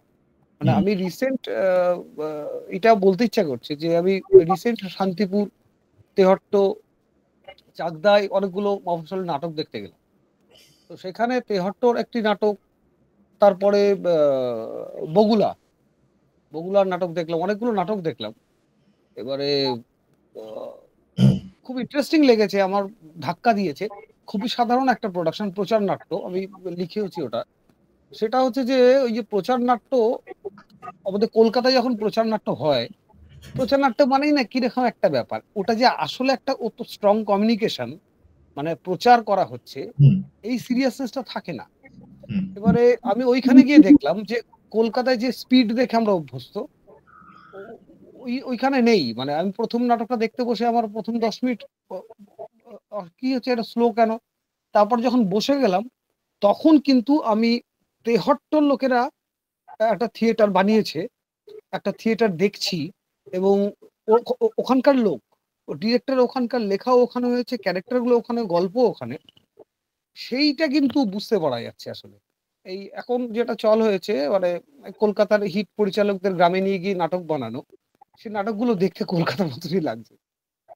সেইটা একটা মানে সিনেমার ক্ষেত্রেও প্রদীপ্ত বললো, যেটা আমার মানে বলতে সুবিধা হলো আর কি, যে এই যে বিভিন্ন জায়গায় যে এরকম কাজগুলো হচ্ছে, এইগুলো যদি হলগুলো অনেক বেশি হল থাকলে সুবিধা হতো, দেখাতে সুবিধা। এখন হল টল নেই, তারপরে কে কোথায় পাবে, তার কম্পিটিশন, এর এই আছে, ওরও আছে, এইসব আছে টাছে।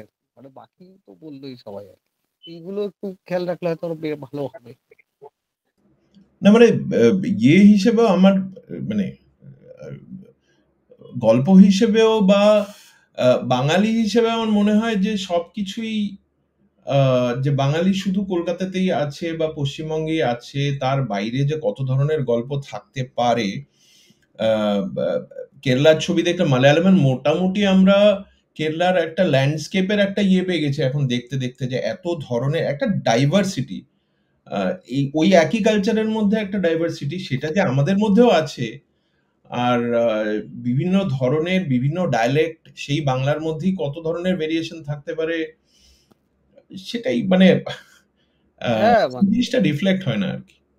মনগুলো বদলে যায়, তো সেগুলো তো রিফ্লেক্ট হয় তাদের কাজগুলোতে। হুম হুম হুম। আচ্ছা, জায়গাটা বদলে যায়। আম, আমার আমার তরফ থেকে একটা শেষ প্রশ্ন, যে তো এই ব্যাপারটা কি মনে হয় যে ওয়ে ফরওয়ার্ডটা এখন কি? মানে অবভিয়াসলি মানে সেটা সবারই একটা আঁচ করার ব্যাপার বা একটা গেস করার ব্যাপার, যে এখন রাস্তাটা বাংলা ছবির পক্ষে মানে সবই ডুম এন্ড গ্লুম, নাকি কোনো একটা রাস্তা আছে, সলিউশন আছে এগোবার পথে আর কি?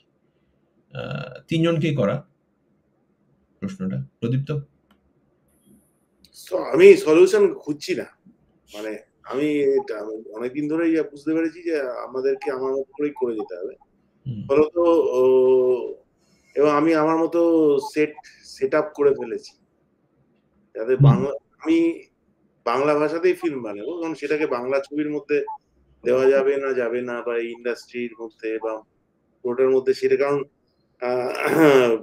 দ্বিতীয় ছবিটা বাদে আমি বাকি সমস্ত কাজই প্রায় নিজের মতো নিজের সেট আপে নিজেদের টিম নিয়ে নিজের মতো করে করার চেষ্টা করেছি। ফলত সিনেমা থাকলে আমিও ফিল্ম বানাতে থাকবো, যেরকম ভাবে হোক। বাংলা ছবির কি হবে সেইটা আমি, এত লোক আছেন, তারা ডিসাইড করুন, নির্ধারণ করুন, প্ল্যানিং করুন কি করবেন। আমার বলার কিছু নেই, আমরা আমাদের রাস্তা খুঁজে নেব। ঋত্বিক, আমি, অমিত।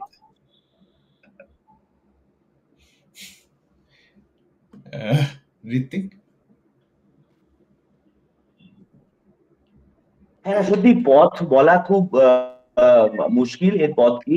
তবে আসলে যত মত তত পথ, পাশাপাশি এটাও সত্যি সে তো কথা। অবশ্যই, কিন্তু হ্যাঁ, আশা কি আছে, সেটা কোথায় আছে এই ব্যাপারটা। হ্যাঁ, আশা মানে একেবারেই আশা ছেড়ে দিয়ে তো ছেড়ে দিলে তো থেমে যেতে হয়। অতএব সেভাবে নয়, একটা ওই নিজেদের মতন করে যে যেখানে ভাবছেন, যে যেভাবে ভাবছেন, অনেকেই অনেকভাবে ভাবছেন। মানে আমি অভিনেতা হিসেবে বুঝতে পারি নানান রকম পরিচালক নানান রকম ভাবে সে ছবিটা করতে চাইছে। সব রকমের মানুষেরই সেই প্রত্যেকেই সেই আশাতে রয়েছে। এবং এই যে প্রদীপ্ত যে কথাটা বলছে, আমরা একটা আমাদের মতন করে যখন ছবি করব, তখন আমরা আমাদের মতন করে একভাবে নিজেদের মতন করে করার চেষ্টা করব। এবং দেখো, প্রচন্ড বড় বড় সব প্রডিউসাররা ছবি রিলিজের সময় বলে হল পাচ্ছে না, কান্নাকাটি, অন্য ভাষার ছবি এসে করে দিচ্ছে। ওই প্রত্যেকদিন রিলিজের 7 দিন আগে ঘুম ভাঙলে কি হবে আমি জানি না, কিন্তু ফলে ওই নিজেদের মতন করে একটা পথ খুঁজতে হবে। তো খুঁজেও নেবো আশা করি কিছু না কিছু একটা এরকম। এবং অবশ্যই সেই ছবিটা চাইবো যে সব মানুষের কাছে পৌঁছুক। অবশ্যই বাংলা ছবি বাংলা ভাষা মানুষের কাছে পৌঁছুক বটেই। আর ছবি যদি রসোত্তীর্ণ কালোত্তীর্ণ হয়, সেই ছবিটাও যাতে আরো বেশি মানুষের কাছে পৌঁছে নিয়ে যেতে পারি, সেই চেষ্টাও করবো। হ্যাঁ, একদম এইটুকু। তারপর দেখে দেখা যাক কি হয়, এই আর কি।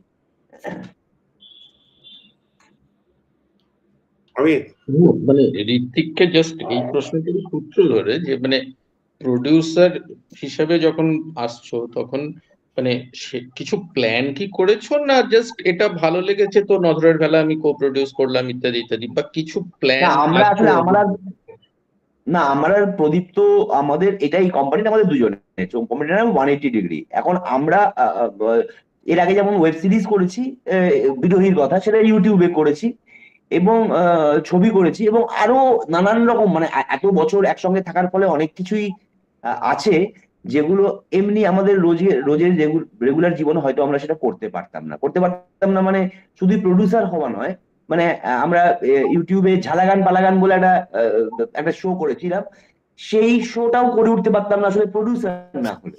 তো এরকম আরো যা যা মনের মধ্যে জমে থাকা ইচ্ছে আছে, সেগুলো সবগুলোই করবো। তার মধ্যে অবশ্যই সিনেমা একটাও, মানে তার মধ্যে অতএব তোমার ভিডিওটা তোমার মানে অডিও পডকাস্টিং, অডিও স্টোরি, এবং আমরা অডিও নিয়ে ঋত্বিকের প্রচুর বিভিন্ন ইন্টারেস্টিং ভাবনা চিন্তা আছে, সেইগুলো আমরা প্ল্যানিং করছি যে আমরা 180 ডিগ্রি দিয়ে করবো।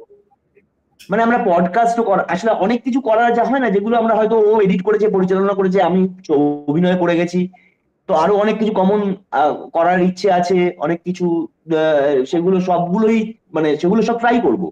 তার মাঝখানে অবশ্যই সিনেমা আছে, আমরা সিনেমা করেছি, সিনেমা করতে দুজনেই নানান ভাবে সিনেমা করতে চাই। তো অবশ্যই সিনেমাও তার একটা বড় একটা অংশ। আমরা আরো 2-1টা প্রডিউস করিনি তা না, সেগুলো নাম এখন বলছি না, আমাদের ফিল্ম না, আমরা খানিকটা কো প্রডিউস করি। হ্যাঁ, খানিকটা কো প্রডিউস করেছি। হ্যাঁ, তো সেগুলো আসবে আর কি কয়েক। আচ্ছা, অমিত, আরো অন্যান্য পরিচালক, এদের সঙ্গে যদি তুমি যখন প্রদীপ্তর সঙ্গে কাজ করছো, মানে অভিনেতা হিসাবে তোমার কি মনে হয়, কি না মনে হয়, যদি কিছু শেয়ার করতে চাও? মানে ঋত্বিকের সঙ্গেও একই প্রশ্ন আছে, কিন্তু মানে যেহেতু নধরের ভেলা নিয়ে আমরা এখন যাচ্ছি যাত্রায়, তো নধরের ভেলার লিড হিসাবে তোমাকে মেইনলি প্রশ্নটা করছি যে তুমি আরো যখন 10 জনের সঙ্গে কাজ করছো আর প্রদীপ্তর সঙ্গে কাজ করছো, তো পরিচালক হিসাবে তোমার কি কি মনে হয়?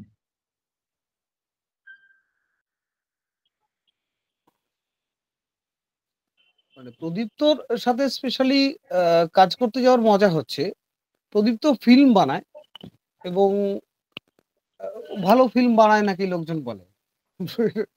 ঋত্বিকও খুব ভালো অভিনেতা, আমি কেউ লোকজন বলে না।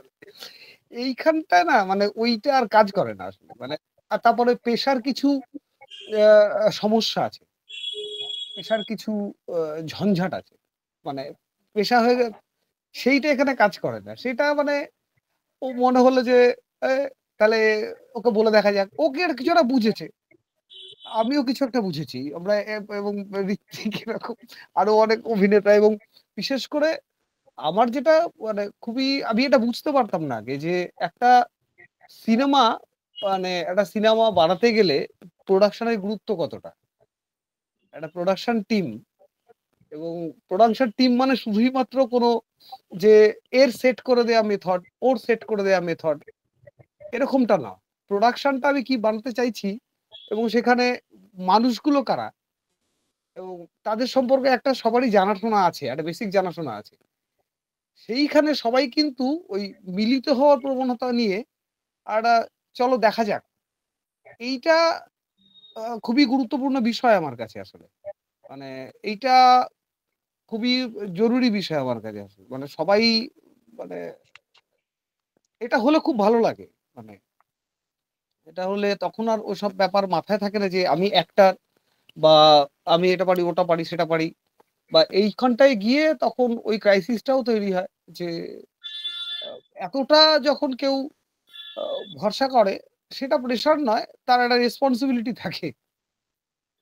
সেই রেসপন্সিবিলিটিটা বোধহয় মানে আহ, টাকাটা তো উপার্জন আর কি, মানে অর্থ উপার্জন। আর ওইখানে একটা দক্ষতা অর্জনের গল্প কোথাও থেকে যায় এই ছবিটাতে। মানে আমরা একসাথে কাজ করলে আরো দু তিনজন পরিচালক কাছে, যাদের কাছ থেকে নিরন্তর শিখেছি আর কি। মানে পরিচালক এই গোটা টিমটা, গোটা প্রোডাকশন টিমটা, এইটা আমার কাছে একটা এক্সট্রা হিসেবে কাজ করে। এইটা মানে সুবিধা হয় আমার কাজ করতে এরকম করে। এইটা একটা বড় সুবিধা। মানে এই প্রোডাকশন টিমে 180 ডিগ্রি, প্রদীপ্ত, ঋত্বিক, সায়ন, শতাক্ষী, অরুণাভ, নিলয়, আরো অনেক লোকে আছে। প্রত্যেককে মানে শুধু নামই চিনি না, ইঙ্গিতেও বুঝতে পারি। এই ইঙ্গিতে বোঝাবুঝিটা খুব জরুরি, মানে এই এই এই কাজের ক্ষেত্রে সেটা আমি আন্দাজ করতে পারি। ইঙ্গিত ভাবে বুঝে না, আন্দাজ করে আরেকটা ইঙ্গিত, তারপরে এরকম করে করে একটা জিনিস দাঁড়ায়। তো এইখানে এই ফ্রিডমটা পাই আসলে। ফ্রিডম মানে তো, ফ্রিডম মানে রেসপন্সিবিলিটি আসলে, এই আর কি।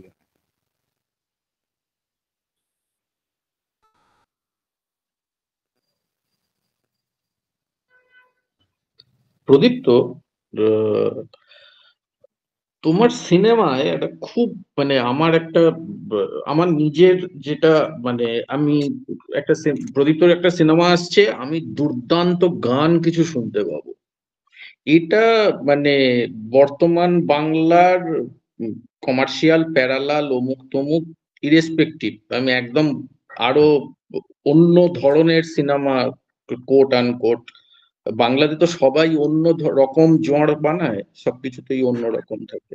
বাট যখন তোমার সিনেমা মানে বাকিটা ব্যক্তিগত, আমার ব্যক্তিগত অভিজ্ঞতা আছে, বাংলা বোঝে না মানে মধ্যপ্রদেশের এবং পরে বম্বেতে এখন থাকে থাকে, তারা জাস্ট গানগুলোর ফ্যান, তারা জাস্ট গানগুলোর ফ্যান। তো বাকিটা ব্যক্তিগত, রাজলক্ষ্মী শ্রীকান্ত, বিরোহী, মিউজিক একটা প্রচন্ড ভাইটাল পার্ট থাকে, এবং গানের কথা যে বাকিটা ব্যক্তিগতই, যে ওই যে সবার কিছু দুঃখ আছে, দুঃখ আছে ব্যক্তিগত, দুঃখ চাপার ভঙ্গি আছে, সবার আছে নিজের মতো। এই গানের কথা আর গান এগুলো তোমার স্ক্রিপ্টের সময় থেকে নিজের মধ্যে চলতে থাকে, বা সেইভাবে মিউজিক ডিরেক্টরকে ব্রিফ করা ইত্যাদি থাকে, বা এগুলো কিভাবে কিভাবে কি করো? না অ্যাকচুয়ালি আমার বিভিন্ন মানে বিভিন্ন বন্ধু বান্ধব আছে বা পরিচিত আছে যারা গানের লোক, লেখেন, নিজেরা নিজেরা সুর করেন বা ইয়ে করেন। এবার লেখার সময় যেটা করি যে আমার এখানে এরকম একটা গান লাগবে, এবার ওইগুলো কি হয়, অনেকদিন ধরে ওদের কাছে বিভিন্ন সময় গান শুনি। অনিন্দ যেরকম, বাকিটা ব্যক্তিগত, ওই গানগুলো কিন্তু যে ফিল্মের জন্য লিখে ফেলেছে তা নয়, ওর কাছে ছিল। এবার সেই গানগুলো আমি আমার এখানে দিলাম, আমিও স্ক্রিপ্ট লিখছি, এই গানটা এখানে দিচ্ছি, ওই গানটা এখানে, যেহেতু আমি অনেকদিন ধরে আমার ওই টেলি ফিল্মগুলোতে ও মিউজিক করেছে, ও এসে গান শোনায় ইত্যাদি।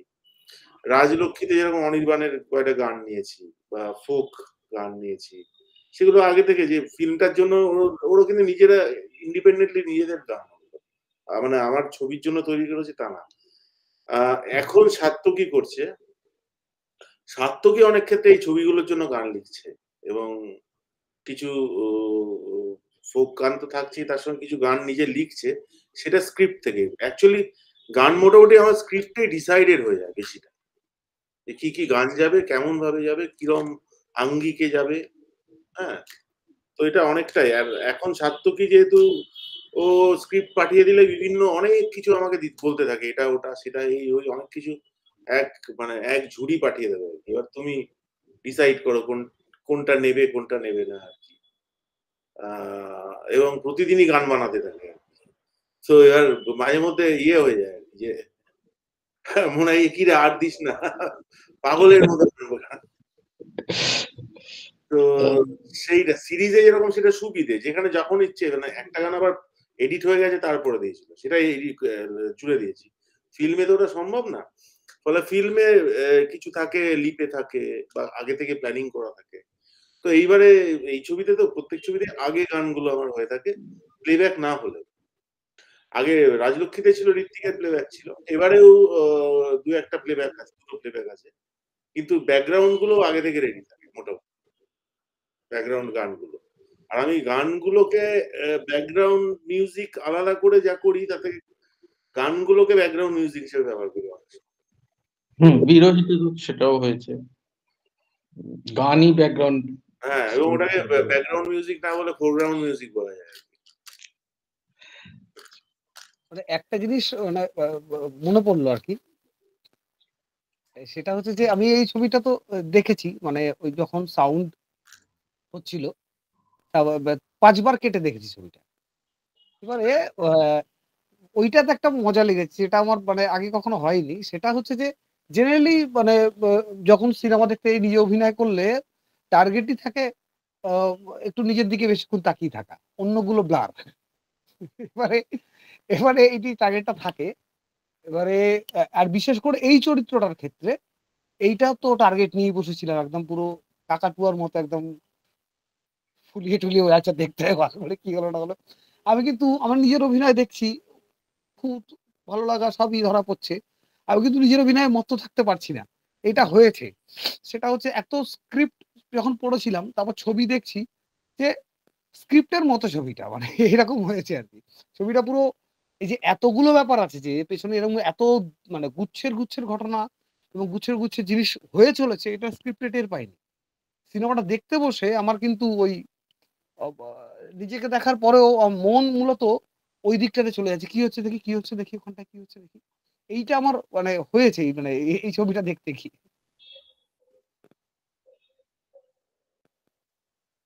সেইটা আর কি।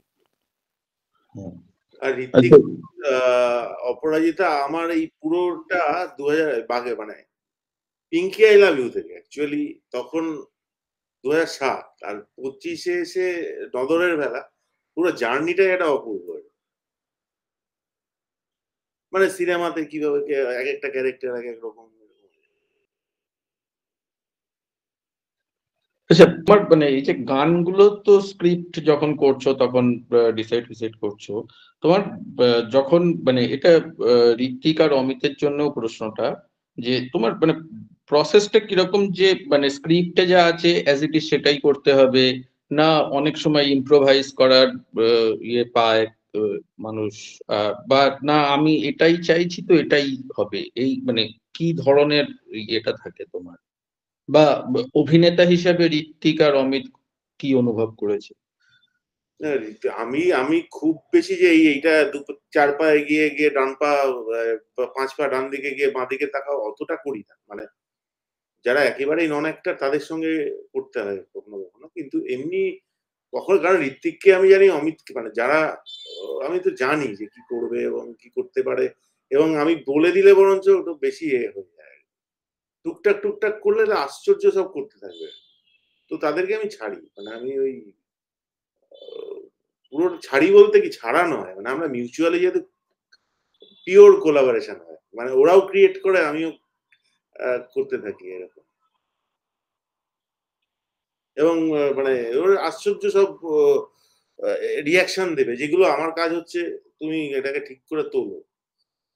যেহেতু স্ক্রিপ্টটা করেছি এবং একটা তো বেসিক আলোচনা হয়েছে, আচ্ছা ঠিক আছে এরম ওরম সেরম সেরম ক্যারেক্টারটা কি, আমার একটা স্ক্রিপ্টে ডিটেল লেখা থাকে আগে যে এই চরিত্রের বৈশিষ্ট্যটা কি, ওটা খুব ডিটেলে লিখে রাখি। তো ওইসব হয়ে দু একটা আলোচনা হয়, তারপর করে খুব আলাদা করে। হ্যাঁ, আর এবং ইম্প্রোভাইজেশন হয়ে মানে জায়গা থাকেও। এবার আমরা গোটা গোটা সিন ঋত্বিকার আমি ইম্প্রোভাইজ মানে শর্ট তুলে দিয়েছি আর কি, ওটা বড় সিন, মানে সিনটাই ইম্প্রোভাইজড, মানে স্ক্রিপ্টও নেই ওই সিনটা, মানে এমনি হয়ে গেছে।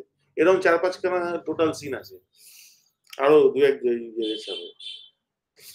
তো অত ওটা থাকে না, মোটামুটি একটা তো শিওর যে এরকমটা হবে। এবার তারপর যেটা আরো ছেড়ে মানে সাংঘাতিক।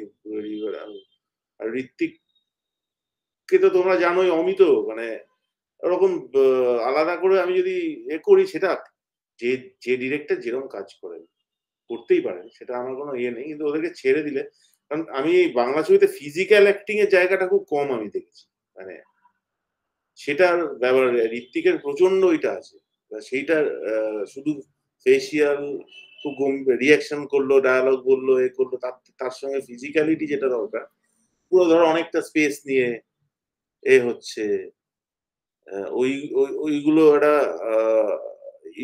প্রচন্ড ইন্টারেস্টিং। ওগুলো মানে যে সিনেমাটা করতে করতেও ভালো লাগে। অমিতের যেরকম, অমিত যেরকম ক্যামেরার সামনে গেলেই, ও এখন যেরকম ক্যামেরার সামনে গেলে পুরো কমপ্লিটলি আলাদা। তো সেইটা তো এবার কখনো কখনো যদি হ্যাঁ মনে হচ্ছে যে একটু, তখন একটা আলোচনা করে নেওয়া যায়, তাছাড়া আমার কোনো এ থাকে না। বেশ, আমার তো মোটামুটি মাথায় যা ছিল মোটামুটি বেশ হয়ে গেছে, মাথা খালি। আবার কখনো পরে কিছু উঠলে অনেকক্ষণ কথা বলছি আমরা, প্রায়। তো মোটামুটি, এবং প্রদীপ্তকে একটা কথা বলার, প্রদীপ্ত মানে অমিত, ঋত্বিক সবাইকে, যে এই যে মানে আমার প্রচন্ড ভালো লাগছে নধরের ভেলা ইয়েতে, মানে আমি নিশ্চিত আমার মতো আরো অনেকের ভালো লাগছে, যে আমার মনে হচ্ছে হয়তো আমিও যাচ্ছি, আমার কাজও যাচ্ছে, এরকম একটা সিরিয়াসলি এই ফিলিংটা আমার হয়েছে। প্রথমবার বোধহয় বাংলাতে বোধহয় প্রথমবার হচ্ছে এমনটা, মানে রটারডামে 3-4টে ছবি প্রিমিয়ার হচ্ছে একসাথে যাচ্ছে। আমি প্রথমবার আমাদের ফিল্ম প্রথমবার আমি পাঠিয়েছি বাইরে। আচ্ছা আচ্ছা আচ্ছা আচ্ছা। তো মানে ভীষণ ভালো লাগা, শুভেচ্ছা, সমস্ত কিছু আর কি। তো ধন্যবাদ। আরে ধন্যবাদ নয়, সিরিয়াসলি মানে কোথাও একটা আশা তো থাকে যে আচ্ছা ঠিক আছে, এই ধরনের কাজও তাহলে হচ্ছে, আমরা দেখতে পাবো। তো বেশ বেশ মানে এরকম কিছু যে তোমরা কিছু বলতে চাও, যেটা হয়তো আমরা আমাদের মাথায় নেই, আমরা সেই ধরনের প্রশ্ন করিনি, যে নধরের খেলা সম্বন্ধে জানুক মানুষ, যে এটা বলা উচিত ছিল, আমরা হয়তো সেটা জানি না বলে বলি, প্রশ্নটা আমাদের মাথায় নেই হয়তো, এরকম কিছু। বা প্রদীপ্তর কাজ সম্বন্ধে বাঙালি জনগণের বাইরে কিছু যদি তোমরা বলতে চাও। বাইরে বলতে আমাদের মানে আমার তো কাজ ঋত্বিক এবং অমিতকে আরো অনেক বাইরে, মানে বাংলার বাইরে ইন্টারন্যাশনালি চেনা দরকার। না আমি বলছি, হ্যাঁ, নধরের খেলা সম্বন্ধে কিছু, যে এগুলো মানুষকে বলা দরকার। একটাই বলার, যেটা হচ্ছে ঋত্বিক আর আমার একটা ডিটেইল প্ল্যানিং আছে, এইটা ডিটেইলে বলবো না, কিন্তু এটা বলে দেওয়া দরকার যে আমরা আমাদের মতো করে নিয়ে আসবো। সরি, বুঝতে পারলাম না, খুব ইয়ে থেকে গেল। করে এখানে ছবিটাকে প্রেজেন্ট করবো, আচ্ছা আচ্ছা, এইটুকু আমরা দেখানোর জন্য একটা নিজস্ব কোনো পন্থার কথা ভাবছি আর কি। এই যে দেখাতে অসুবিধা হচ্ছে মানুষের, আমরা সেটাও একটা চেষ্টা করছি যে সেটা নিজেদের মতন করে কিছু করা যায়, এই আর কি। মানে আর সেটা আরেকটা কথা বলার যে এই যে মানে ছবিটা নজরের বেলায় এর পবিত্র অনেক কাজই হয়, নজরের বেলায় প্রচুর বেশি মাত্রায় আছে। মানে একটা গ্রাম কিন্তু প্রায় অর্ধেক এই ছবিটাতে আছে। কতগুলো অভিনেতা নেই, একটা অর্ধেক গ্রাম আছে। এবং সেইটা সব ছবিতে চট করে হয় না, বা একটা ছবিতে তৈরিও হয় না। সিনেমা একটা বিরাট টিম ওয়ার্ক, আমরা সবাই জানি। এবং সব সিনেমাই একটা টিম তৈরি হয়, কিন্তু প্রদীপ্তর কাজে, যেহেতু প্রদীপ্তর কাজ নিয়ে একটু আলোচনা হচ্ছিল, ওর যে টিমটা সেটা একটা ক্রিকেট টিমের মতন প্রায়। মানে দেখে মনে হয় এরা অনেক বছর প্র্যাকটিস করেছে একসঙ্গে। এরা মানে এরা মানে স্পেস ফাউন্ডেশনে ছিল, ব্যাপারটা এরকম। এখন ইন্ডিয়া খেলে, তো ব্যাপারটা প্রায় একটা এইরকম ঘটনা ঘটে। এই যে অমিত বলছিল যে ইশারাতেও বোঝা যায়, সেটা মানে যারা যারা ছবির মানে কাস্ট অ্যান্ড ক্রিউ, এরা সবাই প্রায় একে অপরকে মানে মানে একটা বড় অংশ একে অপরকে অনেক বছর ধরে চেনে, এবং এই কাজেই একসঙ্গে যুক্ত হয়। এই পরিচালকের সাথে এরা অনেক বছর ধরে কাজ করছে, 3টে অভিনেতা শুধু নয়, আরো অনেক। এইটা একটা আশ্চর্য পরিবেশ বলে আমার মনে হয়। একটা এত বছর ধরে এই ঘটনাটা ঘটতে থাকাটা একটা দারুণ ব্যাপার। একটা সেটা ছবিটাকে কোনো একটা ভাবে আমরা তো মনে করছি যে কিছুটা দেয়, এবং তারপরে ছবির যারা দর্শক একদমই এই ছবি আমাদের সাথে যুক্ত নয়, শুধুই ছবির দর্শক, তাদের কথা শুনেও মনে হয় যে আর একটা কিছু এক্সট্রা যোগ হয় এটার ফলে। সেটা এক্স্যাক্টলি কি আমি জানি না, কিন্তু এক্সট্রা যে যোগ হয় সেটা আমি একদম নিশ্চিত। গ্রামের লোকগুলো সবাই সবাইকে মোরালেস চেনে, মানে হ্যাঁ ঋত্বিক যে বা অমিতকে যে এরা যে অভিনেতা, বড় পর্দা রূপলি পর্দা ওরকম না, কিন্তু এমনি চেনে। বেড়াতে গেছে, আড্ডা মেরেছে, এরকম ভাবেই হয় জিনিসটা। ফলে এটা ঠিক যে পুরো গ্রামটা নিয়ে, মানে গ্রামের একটা বিরাট পার্টিসিপেশন আছে। হ্যাঁ, ওই ঋত্বিক যেটা বললো আর কি, মানে এইটাতে ওই ওই ফিলটা আসলে আছে, যে হচ্ছে যে মানে নাইজেরিয়া থেকে 2টো প্লেয়ার, ব্রাজিল থেকে 2টো প্লেয়ার আনা না, গোটাটা একদম ক্লাবের টিম খেলছে আর কি।